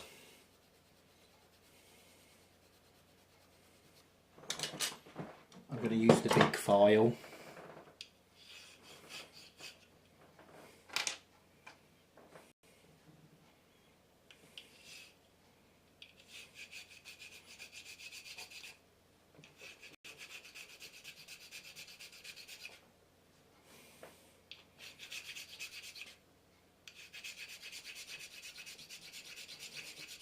White metal is very soft, so I don't want to put it in the vise to hold it before anyone suggests that.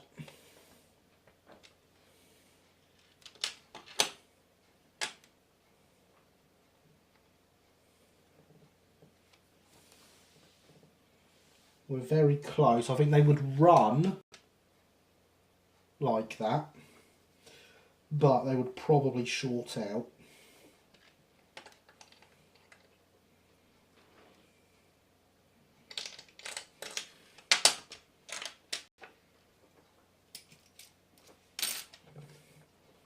Again, I could cut this with the knife, that would be fine, but white metal being as soft as it is, I don't want to damage anything in the process. So I'd rather overkill it with the file, with the saw even. That's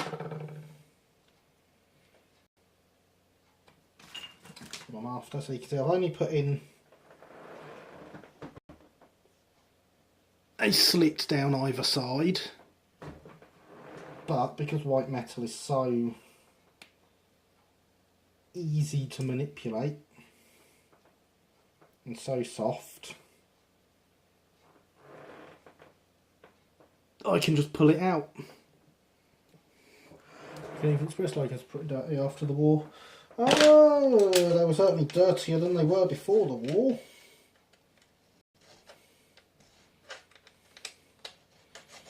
Because the thing about war, Luke, so when you send everyone off to die and there's less people to do things, it turns out there's, you know, less people to do things. So your cleaners don't, you know, they don't come clean your locos anymore because war.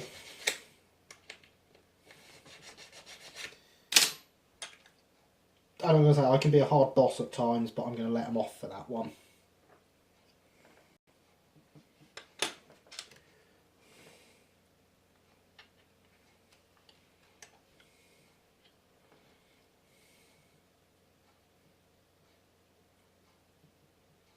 That looks nice and clear to me, so I'm going to do the same to the other side.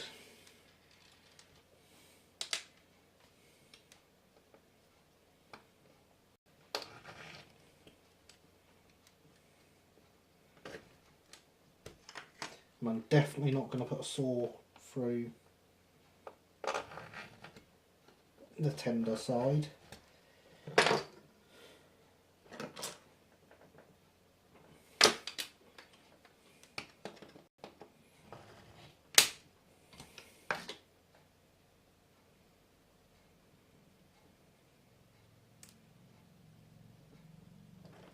So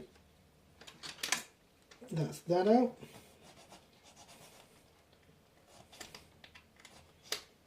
Clean it up with a file. So we've now got two big chunks missing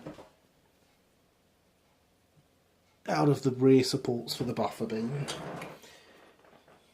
I mean, they don't really need to be as long as they are, so we should be fine here.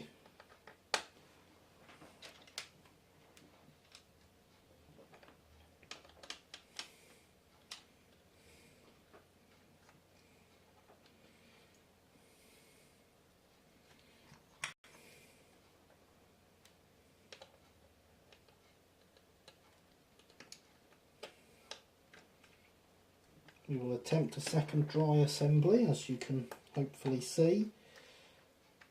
But I do still only have two hands, unfortunately. I've not managed to grow a third one.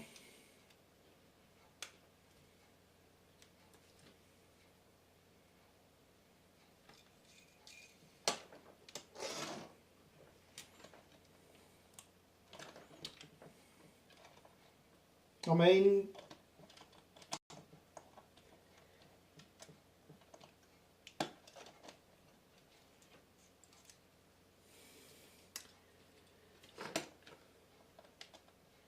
put those two bits in as well.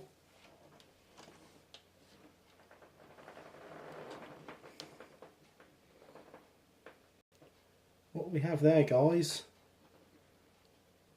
is a tender.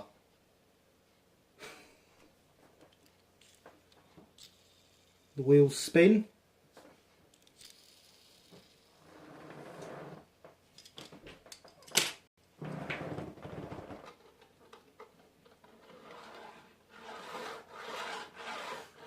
And it makes its way up and down my bit of test track just fine. I'm looking at how much play there is in there, and I'm not sure it would with a set of bearings in.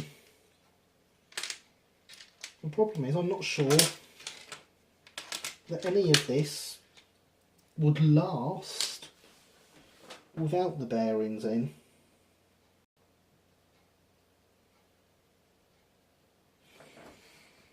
Let me go grab them, make sure they fit, and hydrate.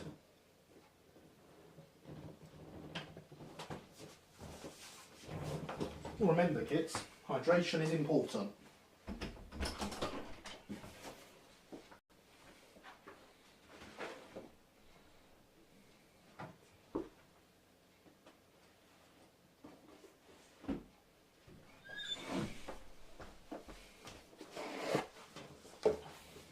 The Linney's kit box, which contains my pinpoint bearings.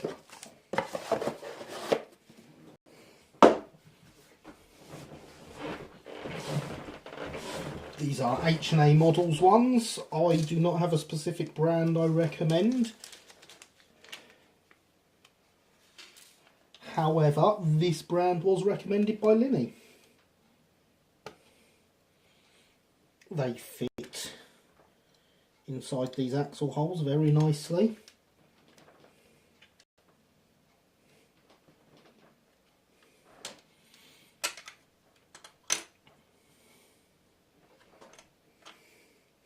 Thank you guys, I appreciate your comments.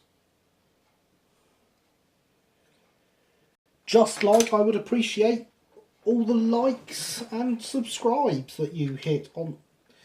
You know, the video needs likes. The channel needs subscribers. What I would absolutely love is to hit 100 subscribers so I can actually give my channel a custom URL. That would be amazing. That is my current aim. And I am planning a giveaway of sorts. Just going to file a bit more off here. So yes, I'm planning a giveaway of sorts for when I do finally hit 100 subscribers. So, you know, if you're not already subscribed,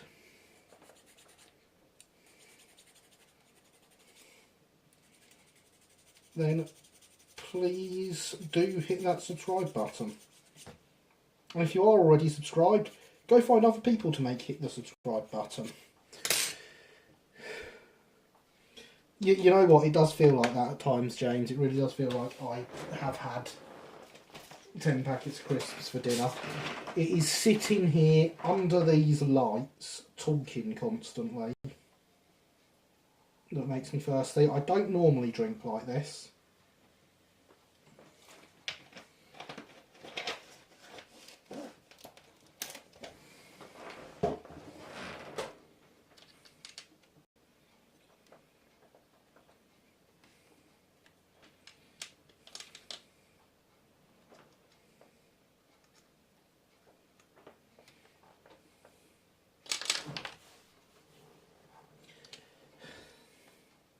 So, did people in the 70s have extra hands?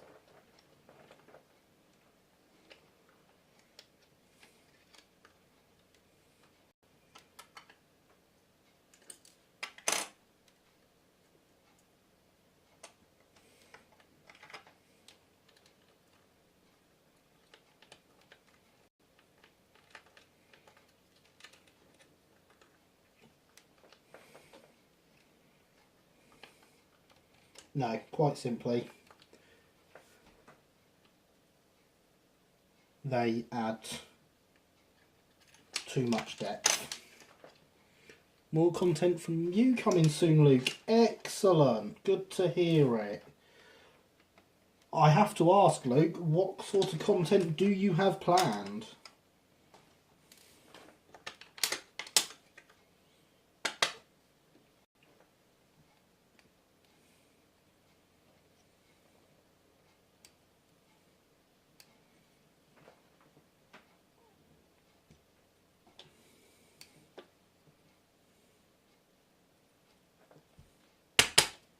There we go.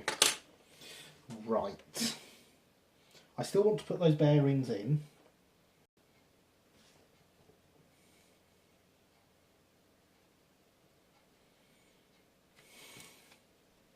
But I don't know if there's any way I'm going to make them fit properly.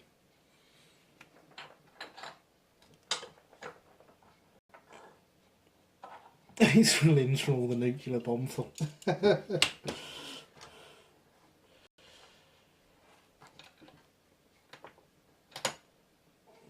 So we're going to try something here.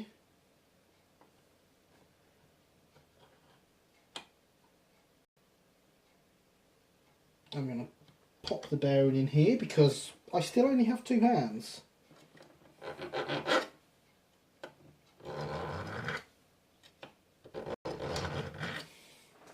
That is way too loud for this time of night. The neighbours would kill me.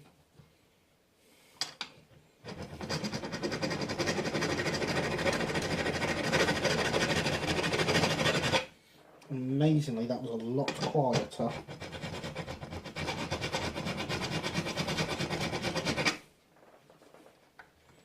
Come out, wherever you are.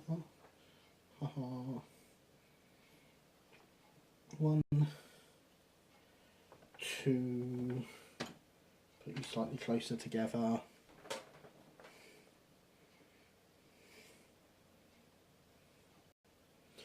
Three, and four, because Gary can count.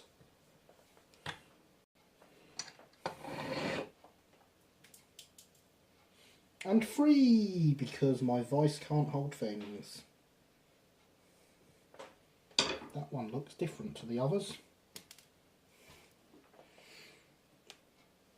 Good evening, Killian. Welcome through the stream. We are currently in the process of killing everyone's ears.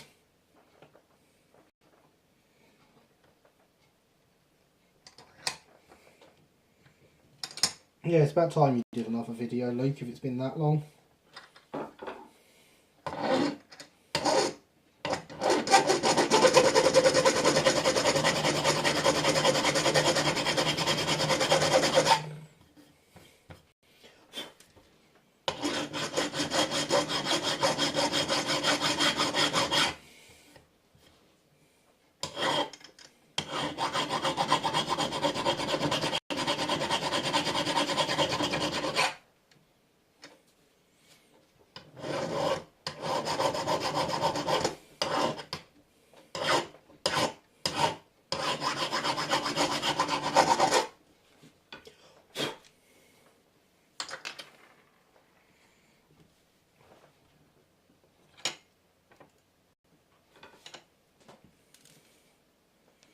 So what we now have, guys, is some shoulderless bearings that should fall into the holes better.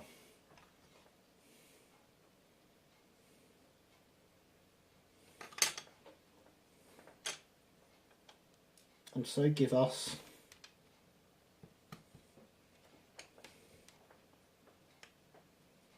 more depth for the wheels. They have fallen all the way in there.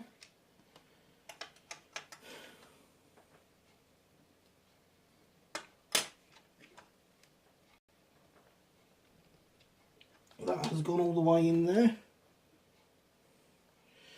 So Killian, as you join us late,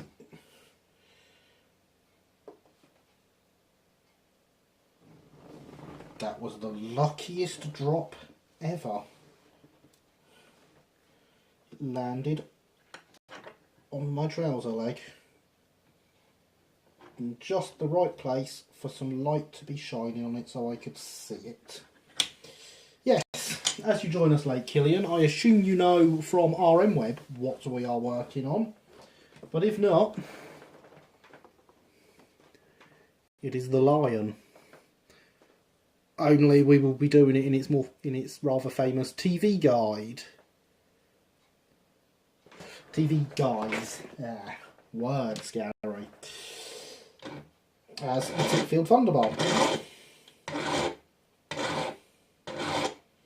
There we go, that's the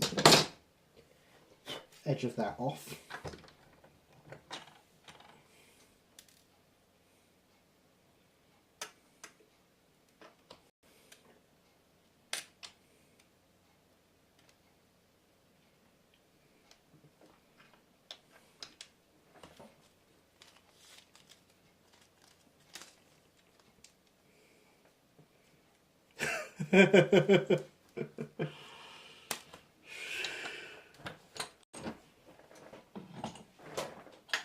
Well, Killian, what you have just missed is the chassis rolling down the rails, the tender rolling down the rails.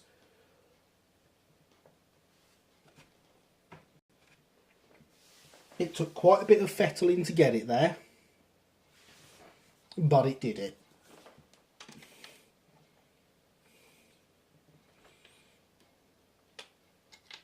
However, I wanted to add some bearings,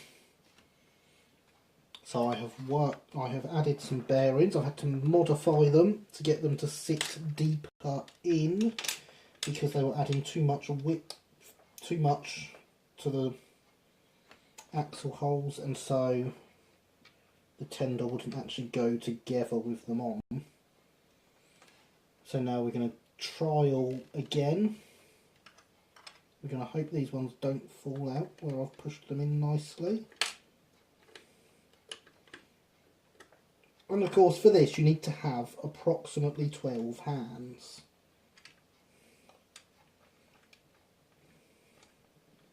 If not a couple more.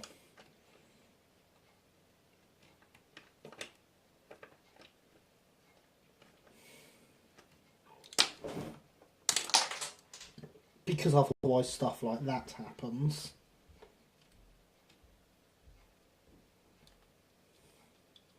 Oh, we've broken a bit. Let me find those molds anyway. There's one set. And there's the other set.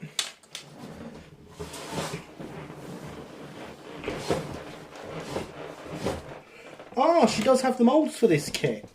We were discussing earlier whether this was whether this one was the moulds were still in existence.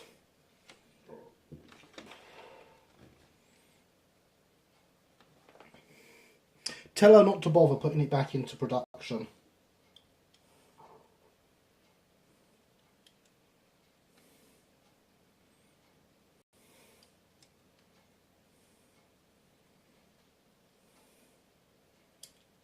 Because my God, is it terrible.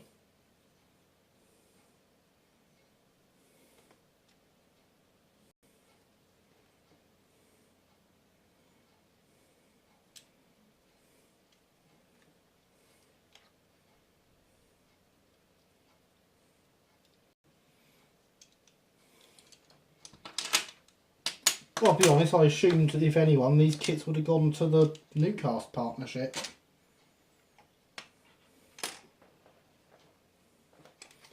It is good they still exist.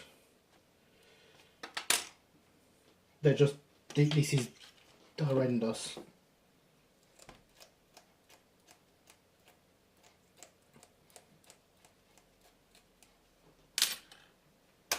Every part has needed fettling so far. And let's face it, this is from when the moulds were new.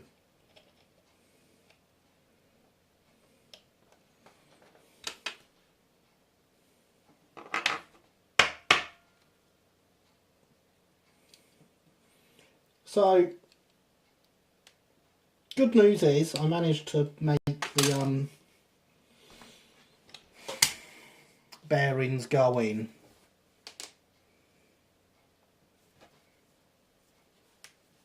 Bad news is they're still too big and it won't come out.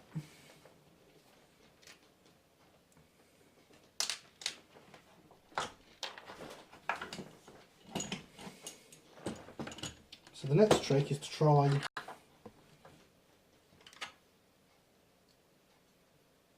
and remove the ends of the axles.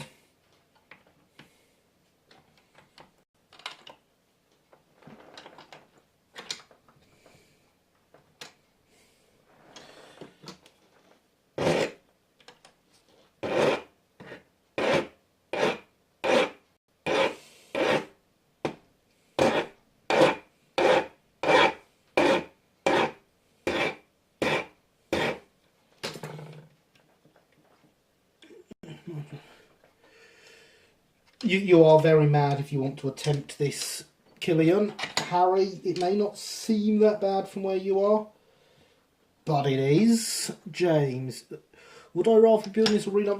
I mean, that's a moot point, really, James, because I can't see Engage properly. My eyes don't work that well.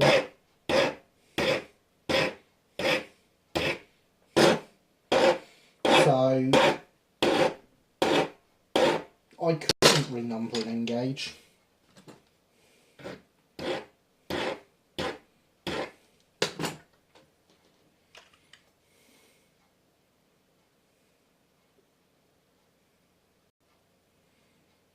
Now the question is whether that's going to be enough or whether I'm going to have to reprofile the actual pinpoints on them.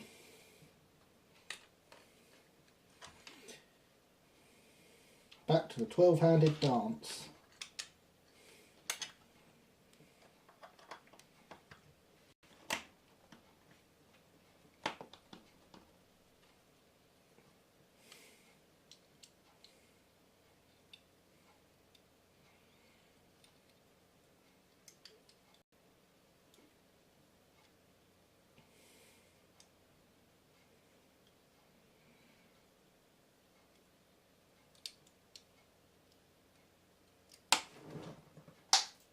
Bye-bye, we'll say, I see you though.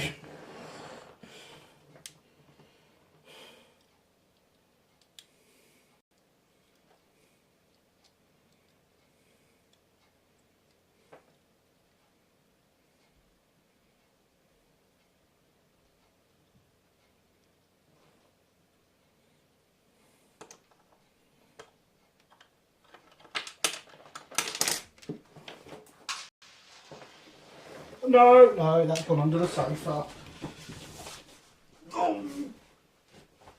And I can't see, and my torch is my phone, which is running the stream. Oh, it's okay, it came back. It heard my predicament and had sympathy, and came back out. Now imagine what this was like for every loco bear. Like that in broad gauge. Blue heck. That's terrible. Why are people still making kits that are like this?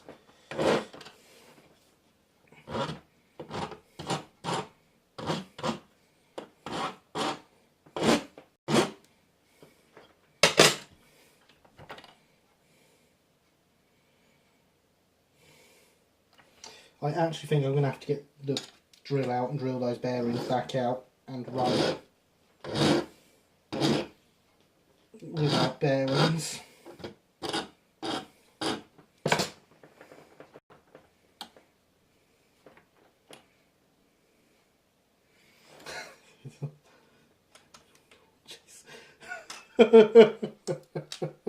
Shush, Alex. Your point may be valid, but that's not the point.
I would love to say that's almost there, but it's not.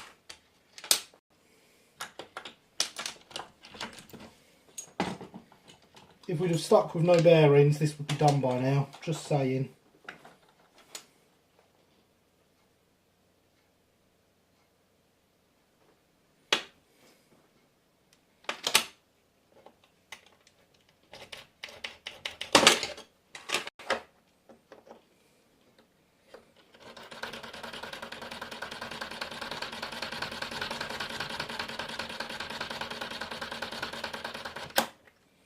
The problem here, of course, is that I want the bearing to come out with the drill. I want to drill far enough in that the drill can get some grip on it.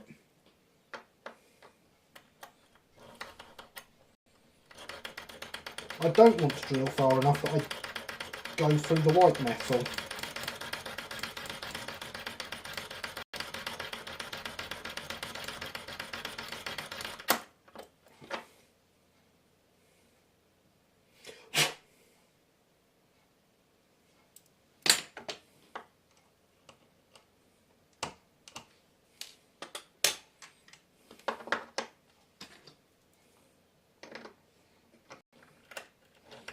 If I do, I can repair it, it's fine.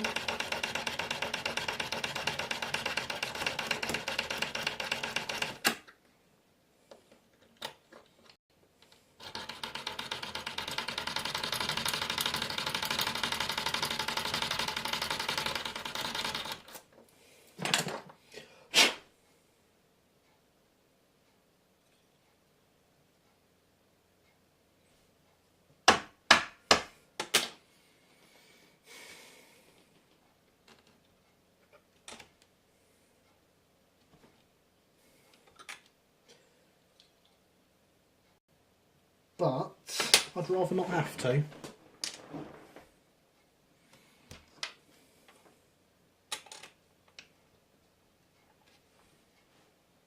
Although, being completely honest, this is how I expected this kit to go. Problem after problem after problem. And it's fine, that happens. Some kits are like that. This is one of them. I was warned in advance that it was one of them.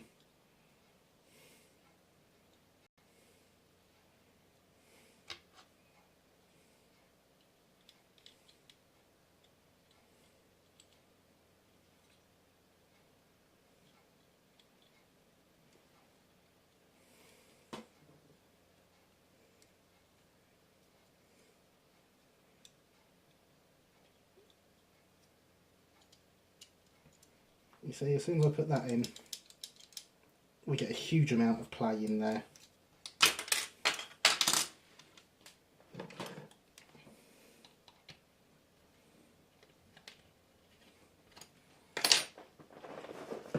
Because the wheels just don't fit in anymore. No, that's too wide. These are the drill bits I wanted the other day for the holes in the buffer beams on Linny's carriages. Right.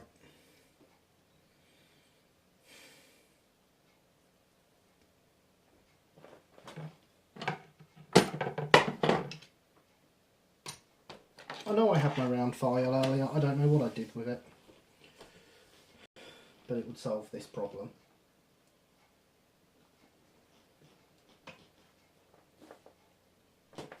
Maybe. I'm very optimistic, aren't I? What else can we try? Yes, 3D printing is the saviour. There is a 3D printed version of this kit. I have seen it up close. From Newman Miniatures. Linny has one. The problem with it is it's too light. I wanted this kit because I wanted a nice heavy model. Because we all know heavy models are better. And if anyone tries to tell you any different, they're wrong.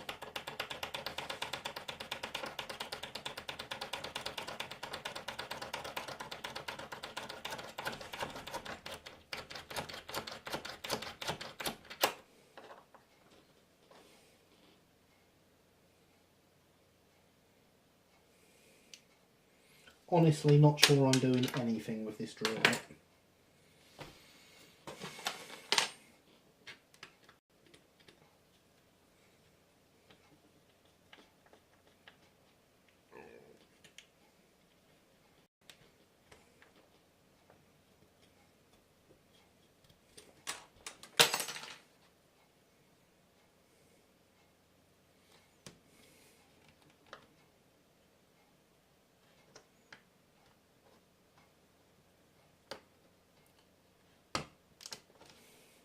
So once we finish well, there's the bit we stuck in earlier.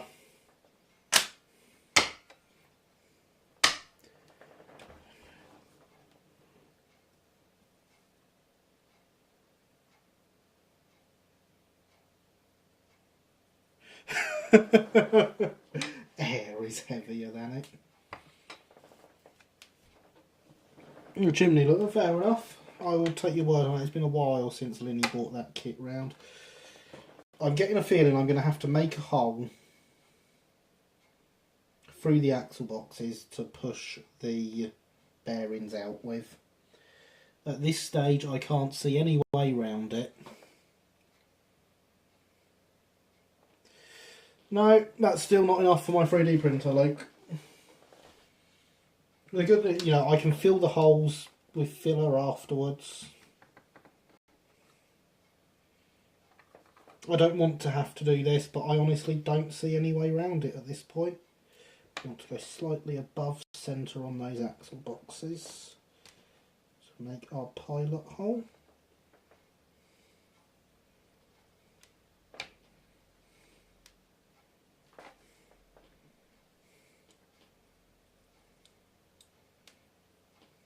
Yes, that's the perfect height. Does anyone know if Linny lives? I know that Linny lives.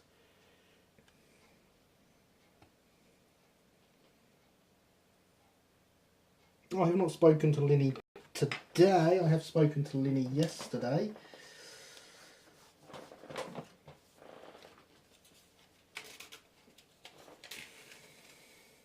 I don't want to open that all the way.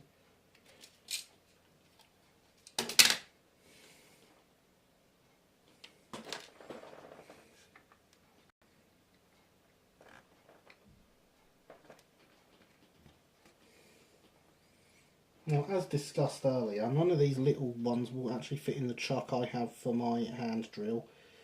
The small one that they will fit in broke.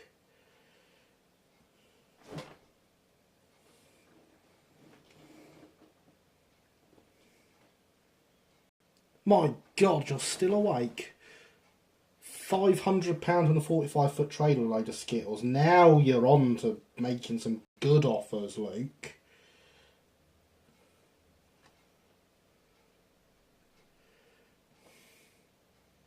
Oh yes, I got Lily to come along to your stream, didn't I, Alex? I forgot about that.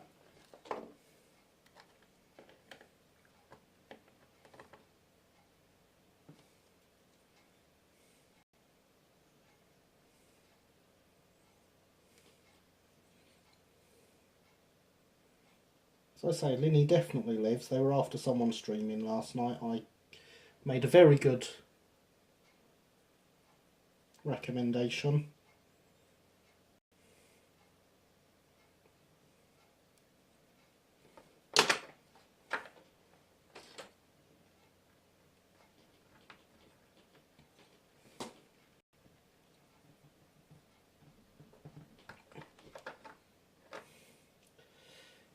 And so they went and watched Alex's stream.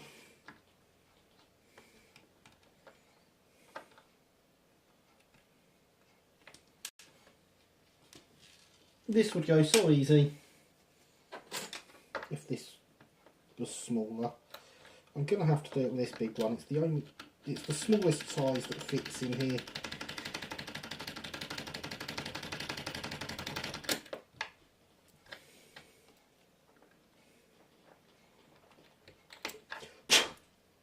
As I say, it's not ideal, but it's nothing I can't fix with a bit of filler.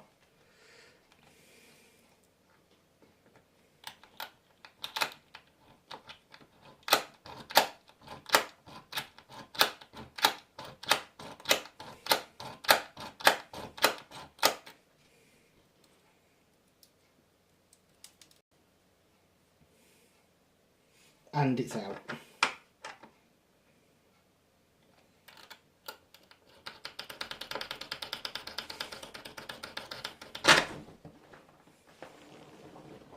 And it's caught.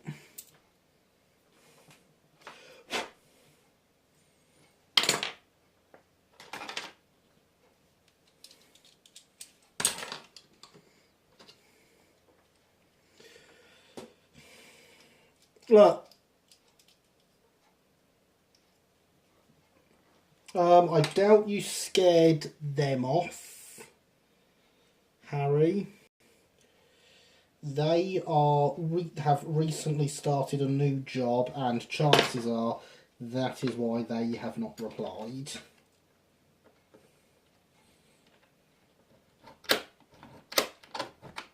Please note I am stressing that theys. Well, hey, that one is now out as well.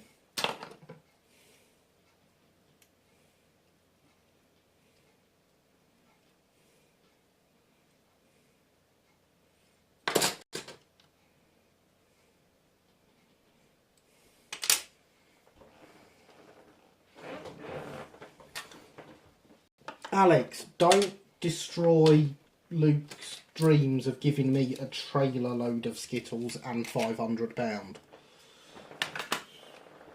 If he wants to try, he is welcome to try.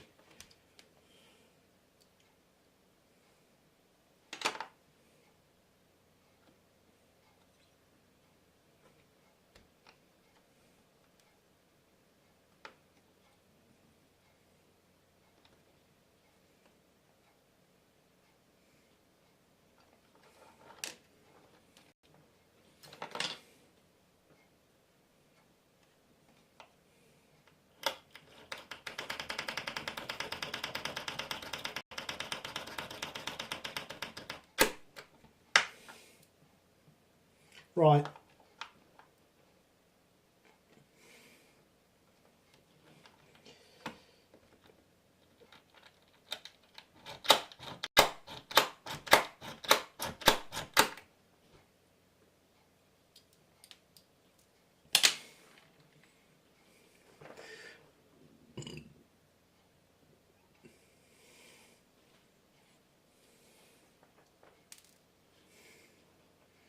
Right, Luke, so you've answered Alex's issue.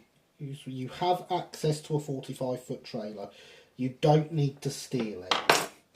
Now, without wanting to put you off the idea, do you have £500 and enough Skittles to fill that trailer?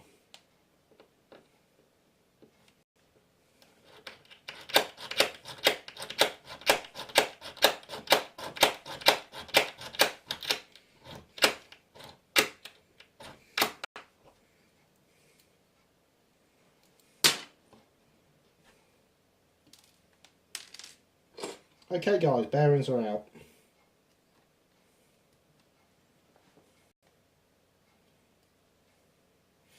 Now obviously at this point the easiest thing to do would be fill it now.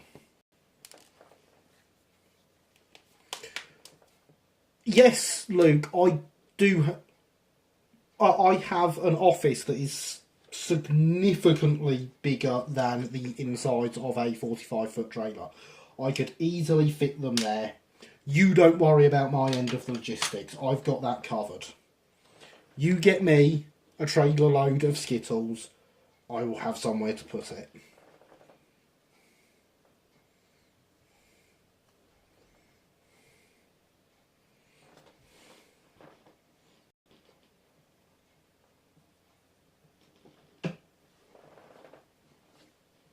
Hydration. It's good stuff.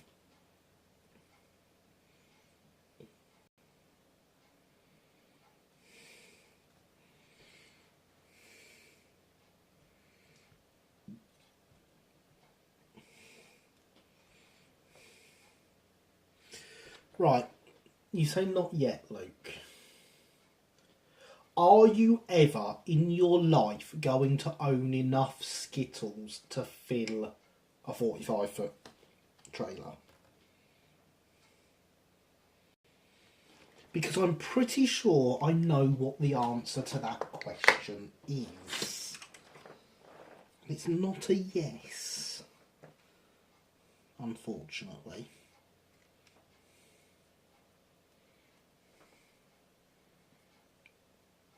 Do I like Skittles? Doesn't everyone like Skittles? Skittles are awesome.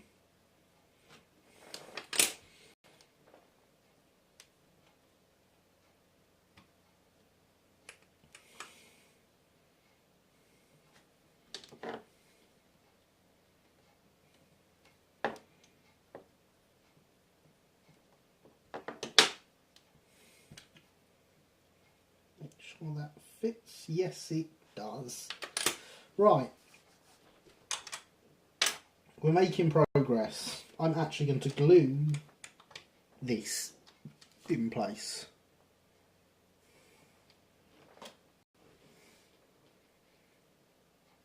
Who are you strange people that don't like Skittles? I'm pretty sure none of you exist. Everyone likes Skittles, because Skittles are awesome. I mean, Luke asked if I like Skittles. Would I be accepting a 45-foot trailer worth of Skittles if I didn't like Skittles?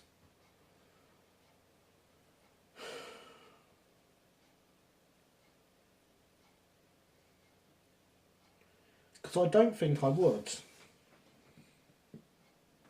You'll be glad to know that this glue has now got as slow as the old one.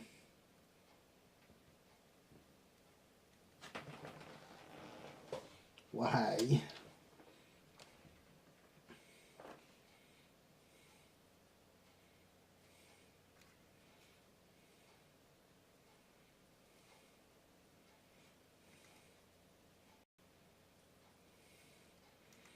So yeah, this is my new solution to Mr. Slow Glue Pot. I'll have to get some more in the week, because this is the last pot I have. Look at that, we've stuck another bit in.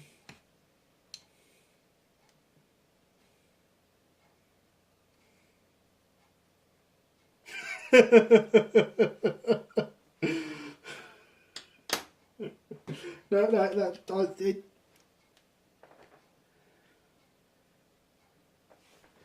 Oh, the question is, do I like Skittles or do I just think I don't?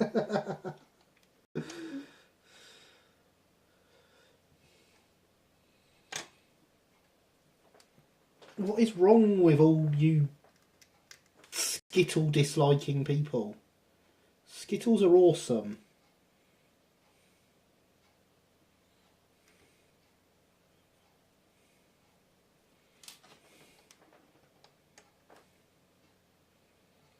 I could sit and eat them all day until I become sick of eating Skittles. Because I mean, I'm going to be honest, that's going to be a thing that happens if I have that many Skittles. I will become sick of them, I will stop liking them. But at the moment, none of these things are important.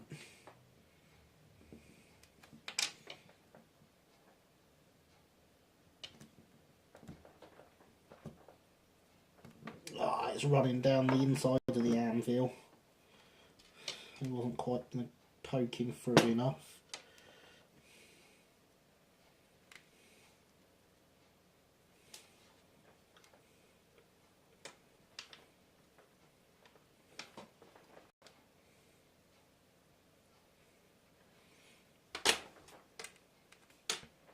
Putting as much glue as I can on every part here, because the more glue, the better it will hold.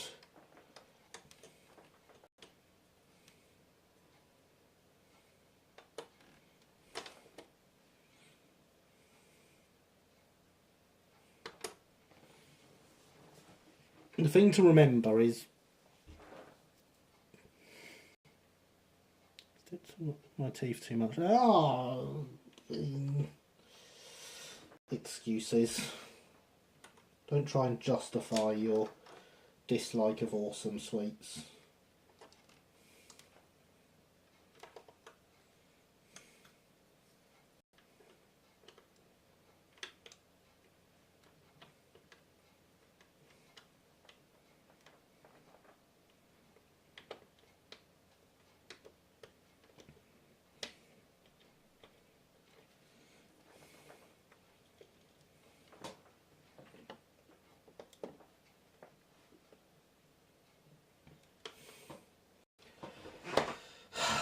It still fits.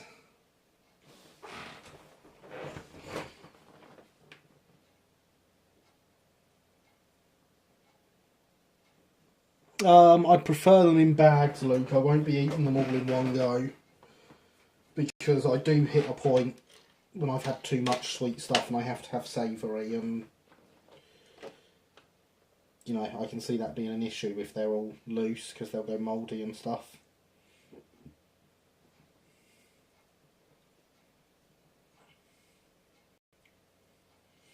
At least I assume they will, because they're not made by McDonald's. And I'll put you back on the track, and yay, you still roll. See, we haven't completely ruined it.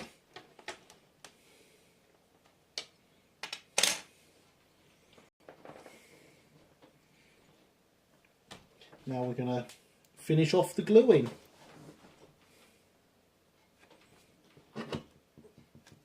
You can sit upside down and run for a minute whilst I try and get some up.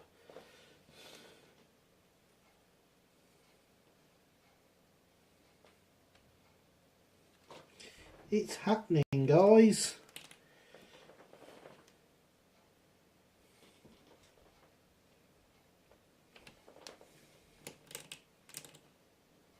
The tender will be done.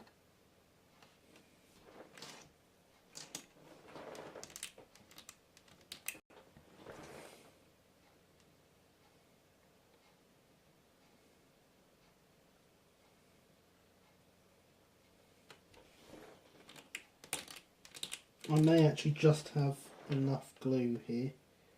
I'm going to put some on the top here, even though I don't have the parts, even though it's broken, because I think I know where the bit of white metal is.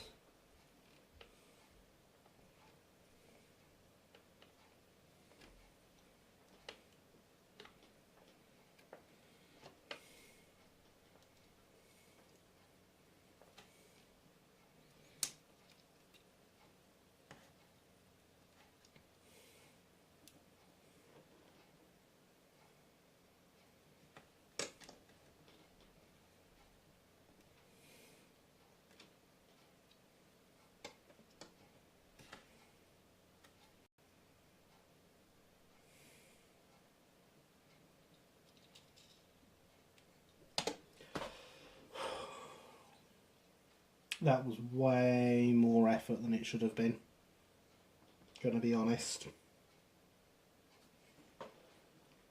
Now, is it you or is it the other bit? Or is it even that bit there?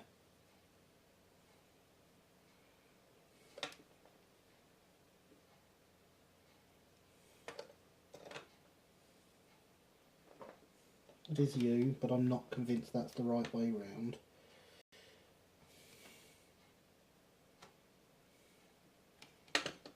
But I think you're stuck now.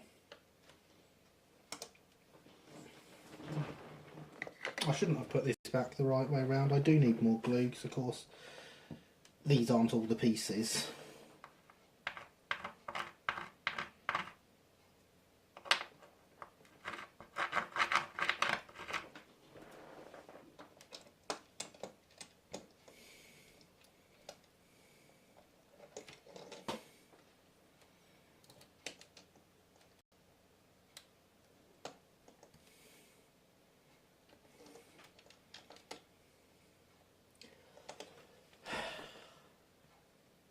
Progress.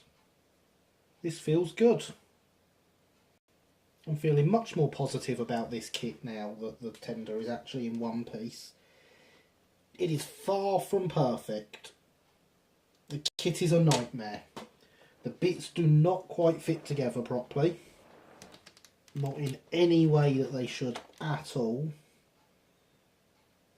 There's going to be a lot of filler needed.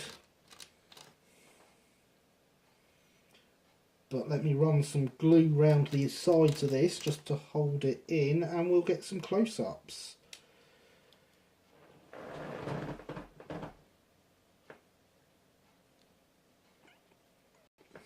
One tender. I just need to add the drawbar and the coupling and the buffers.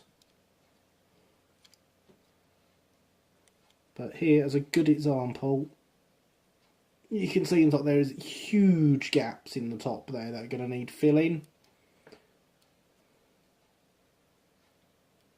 We obviously need to do a lot of modification to the buffer beam. Focus, come back here.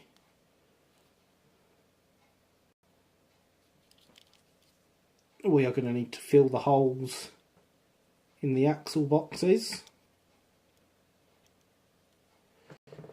But right now I'm feeling really good with where we've got.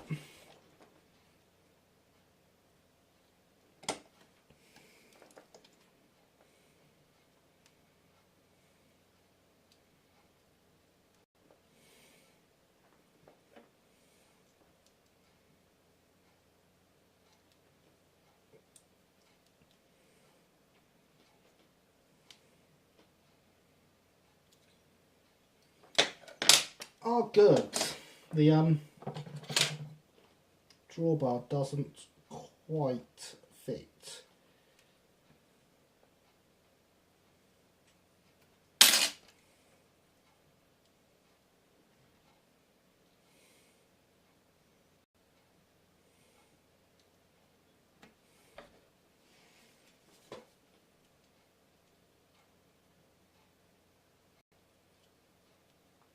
That was just what we wanted to happen, was the drawbar to not quite fit.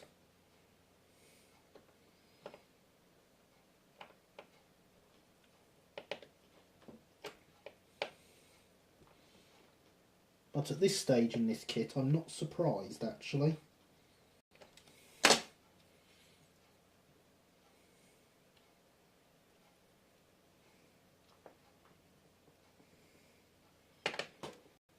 A bit disappointed, but not surprised. That should be enough glue. So I'm going to put some glue on the bottom of the drawbar, let it seep in. It's not going to seep in very well, but it's so tight on there shouldn't be any issues.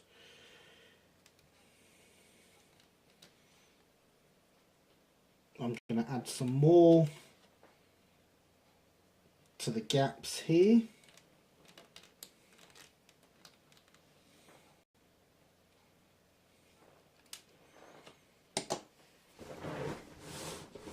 And I'm going to see what we can do about this coupling, which, I mean, I've done this the wrong way.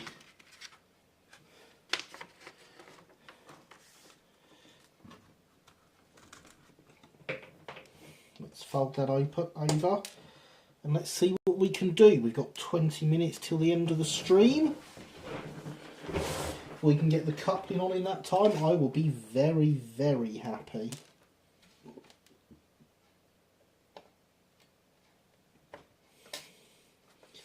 So the coupling is made of several parts which run along the bottom here. Where's a pointer? There we go.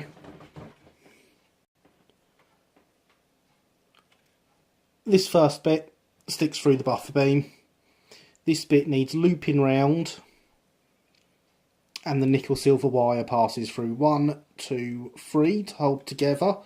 On that goes this loop, on that goes this loop, and on that goes this hook to represent the correct style of coupling for this loco. Am I going to put pickups on the tender? That's a very, very good question, Killian. I would like to.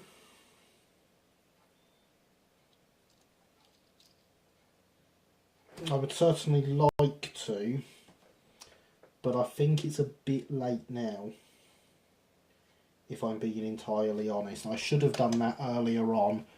I didn't think about it. I don't believe it mentions it on the instructions, so I just went ahead and...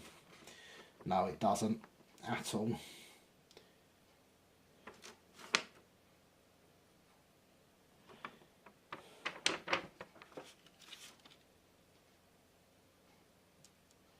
It actually mentions using the tender to motorise it, but I don't think you'd get a K's motor in the tender.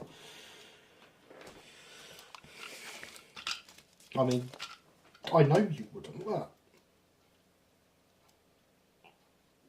there's no way you'd get one of them in there. It only just fits in the body. I've seen some pictures someone has done motorising this with the proper K's motor. My K's motor evidently is tested. It does work. I know it's a big issue with K's motors, so I did make sure to test it.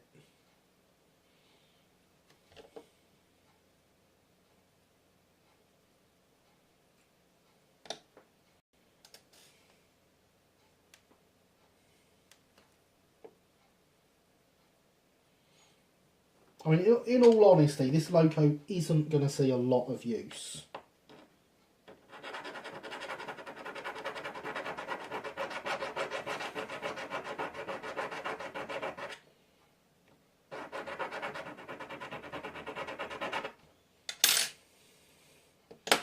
To which obviously, will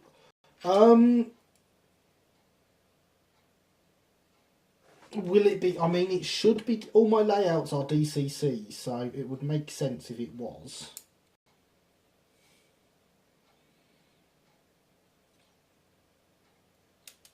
But I'm honestly not sure it's going to be possible. Okay, so this bit that goes through actually goes through if you angle it properly.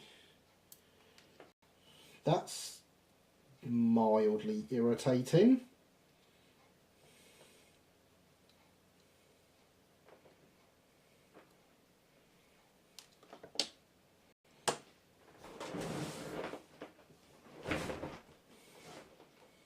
That's not what I want to happen with this coupling.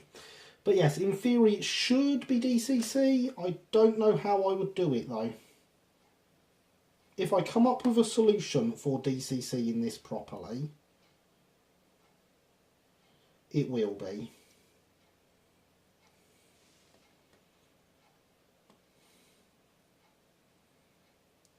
So now that will support its weight, but a second ago it was falling out completely through. God bless K's.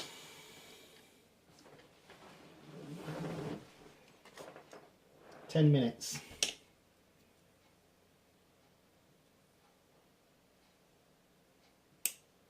Which of course means I need to make some progress on this coupling rapidly.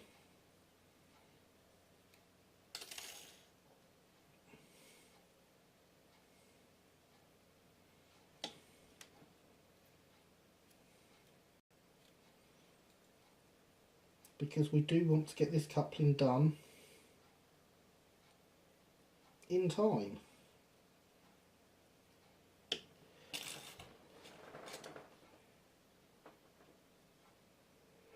Yeah, no, you're right. Anything can be DCC fitted. Technologically, it's not a problem. It's the practicality of where to put the chip with the motor. Yes, you know, from a technological standpoint, it is doable quite easily and will not cause me any problems. I've just got to sort out mounting the chip and stuff.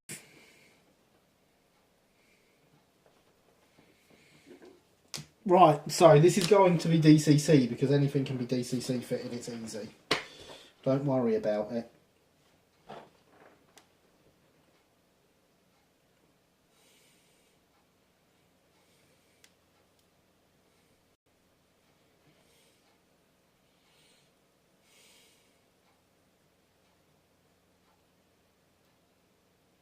I don't actually have any chips at the moment, so that could be an issue. I mean, that's usually my biggest issue for DCC and things, is the fact I've never got any blooming DCC chips.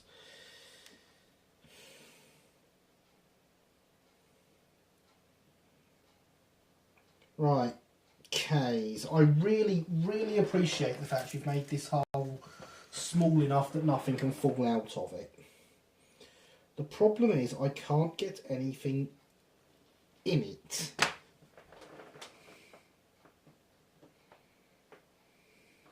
You know what, James, you're quite right. I have seen a N-Gauge Class 8 sound fitted. Oh, I found the hook. I found the hook that I just dropped.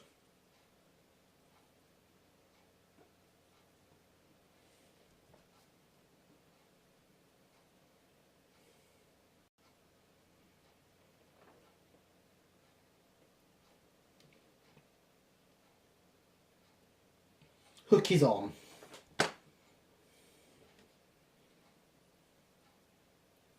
Loop is on.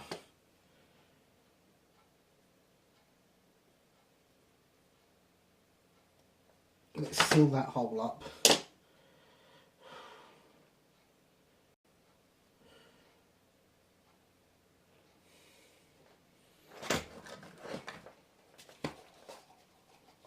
Gary surrenders and puts his glasses on. And the world enters HD. Drink.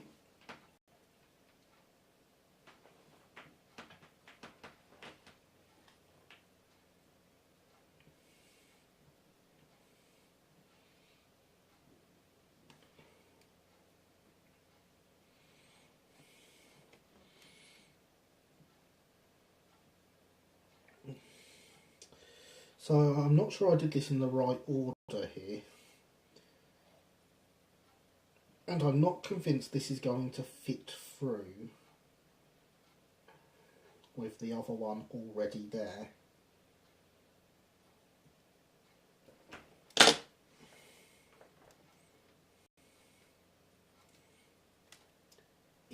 It was close just then, so I'm going to give it another try. It might do it.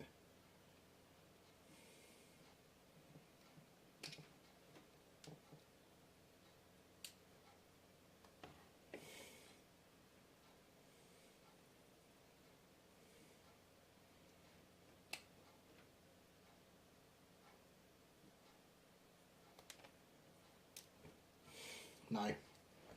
No, it's not.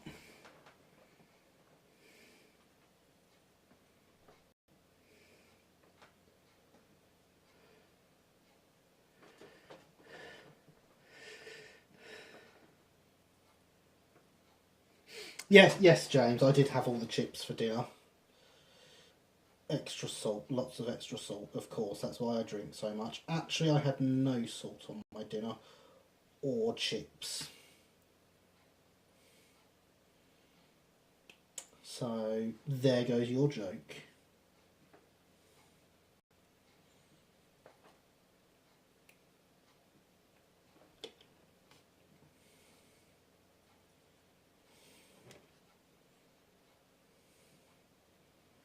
Oh, look how nicely that fits if you do it in the right order. Thought I was going to drop it there. Right, I'm going to need to bend this first. This metal that they've used for the etchers is very, very tough.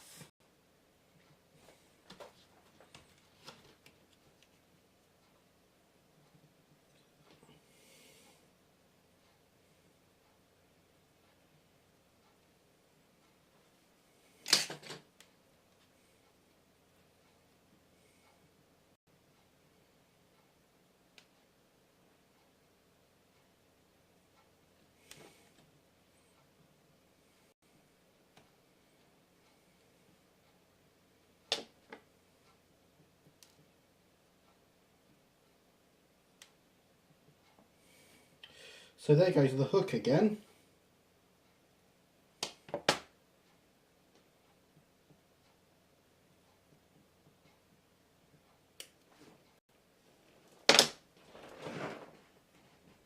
I'm never seeing that.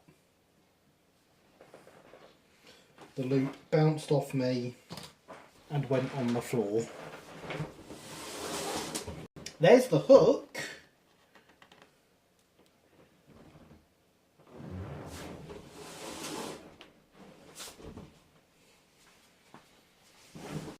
I'm going to attempt to see the loop, but it won't happen. That is gone forever.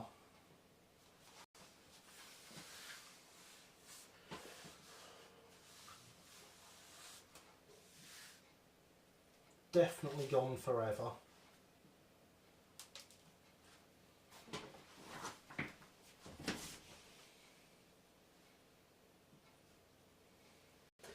Yep. I believe the words are, oh well, never mind.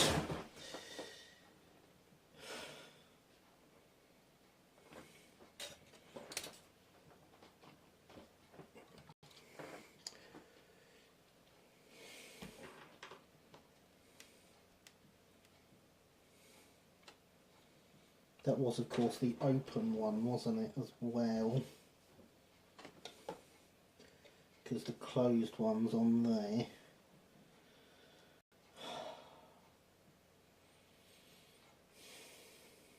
Fun times. Let's take the other one off here and use that. Because we want to get this done, we want it to work.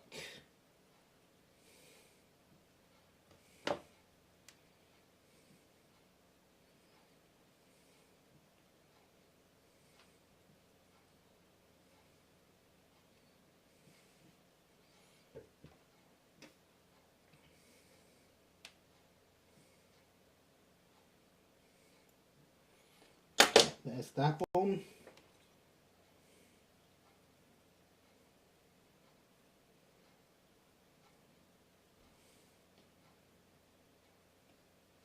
There's that on.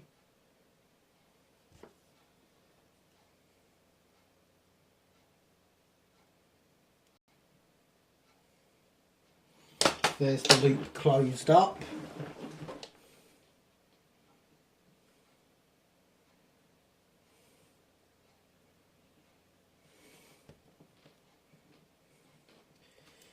Here's our bit of nickel silver wire.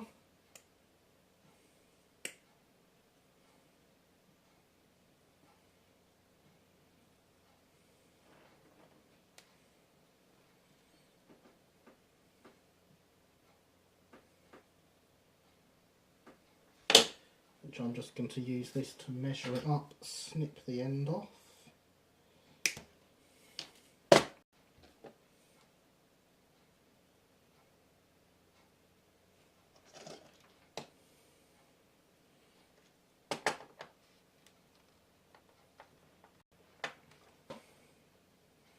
Now this has to pass through all of these. There's 3 holes here on 2 separate bits of edge.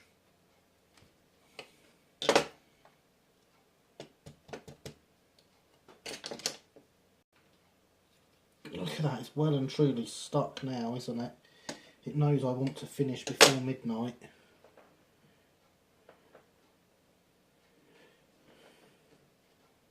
And that it's 2 minutes to.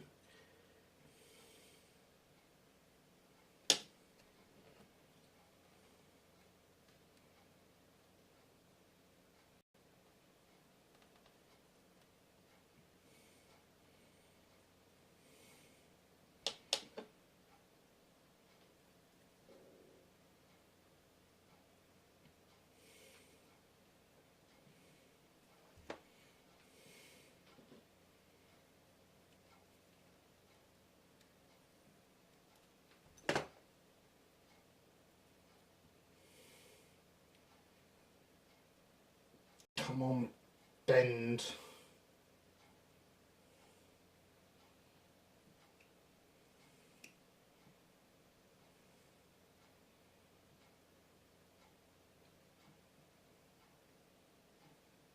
Bend.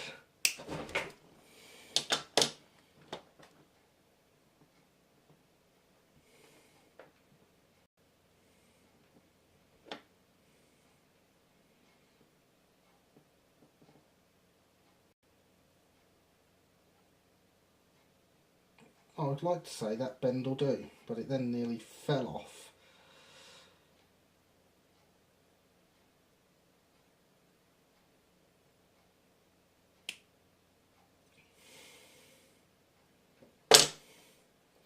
Right, it's bent. Yes, Luke, I imagine that chain has gone to the same place as, that loop has gone to the same place as your bits off the J70. We have a coupling. We did it, we have the tender built. And that is stream. So, thank you all for watching. If you haven't already, like and subscribe. I have had a great time with you all tonight. I really appreciate it. Like, subscribe, check out the website. Thank you for coming. You guys have been awesome. Good night.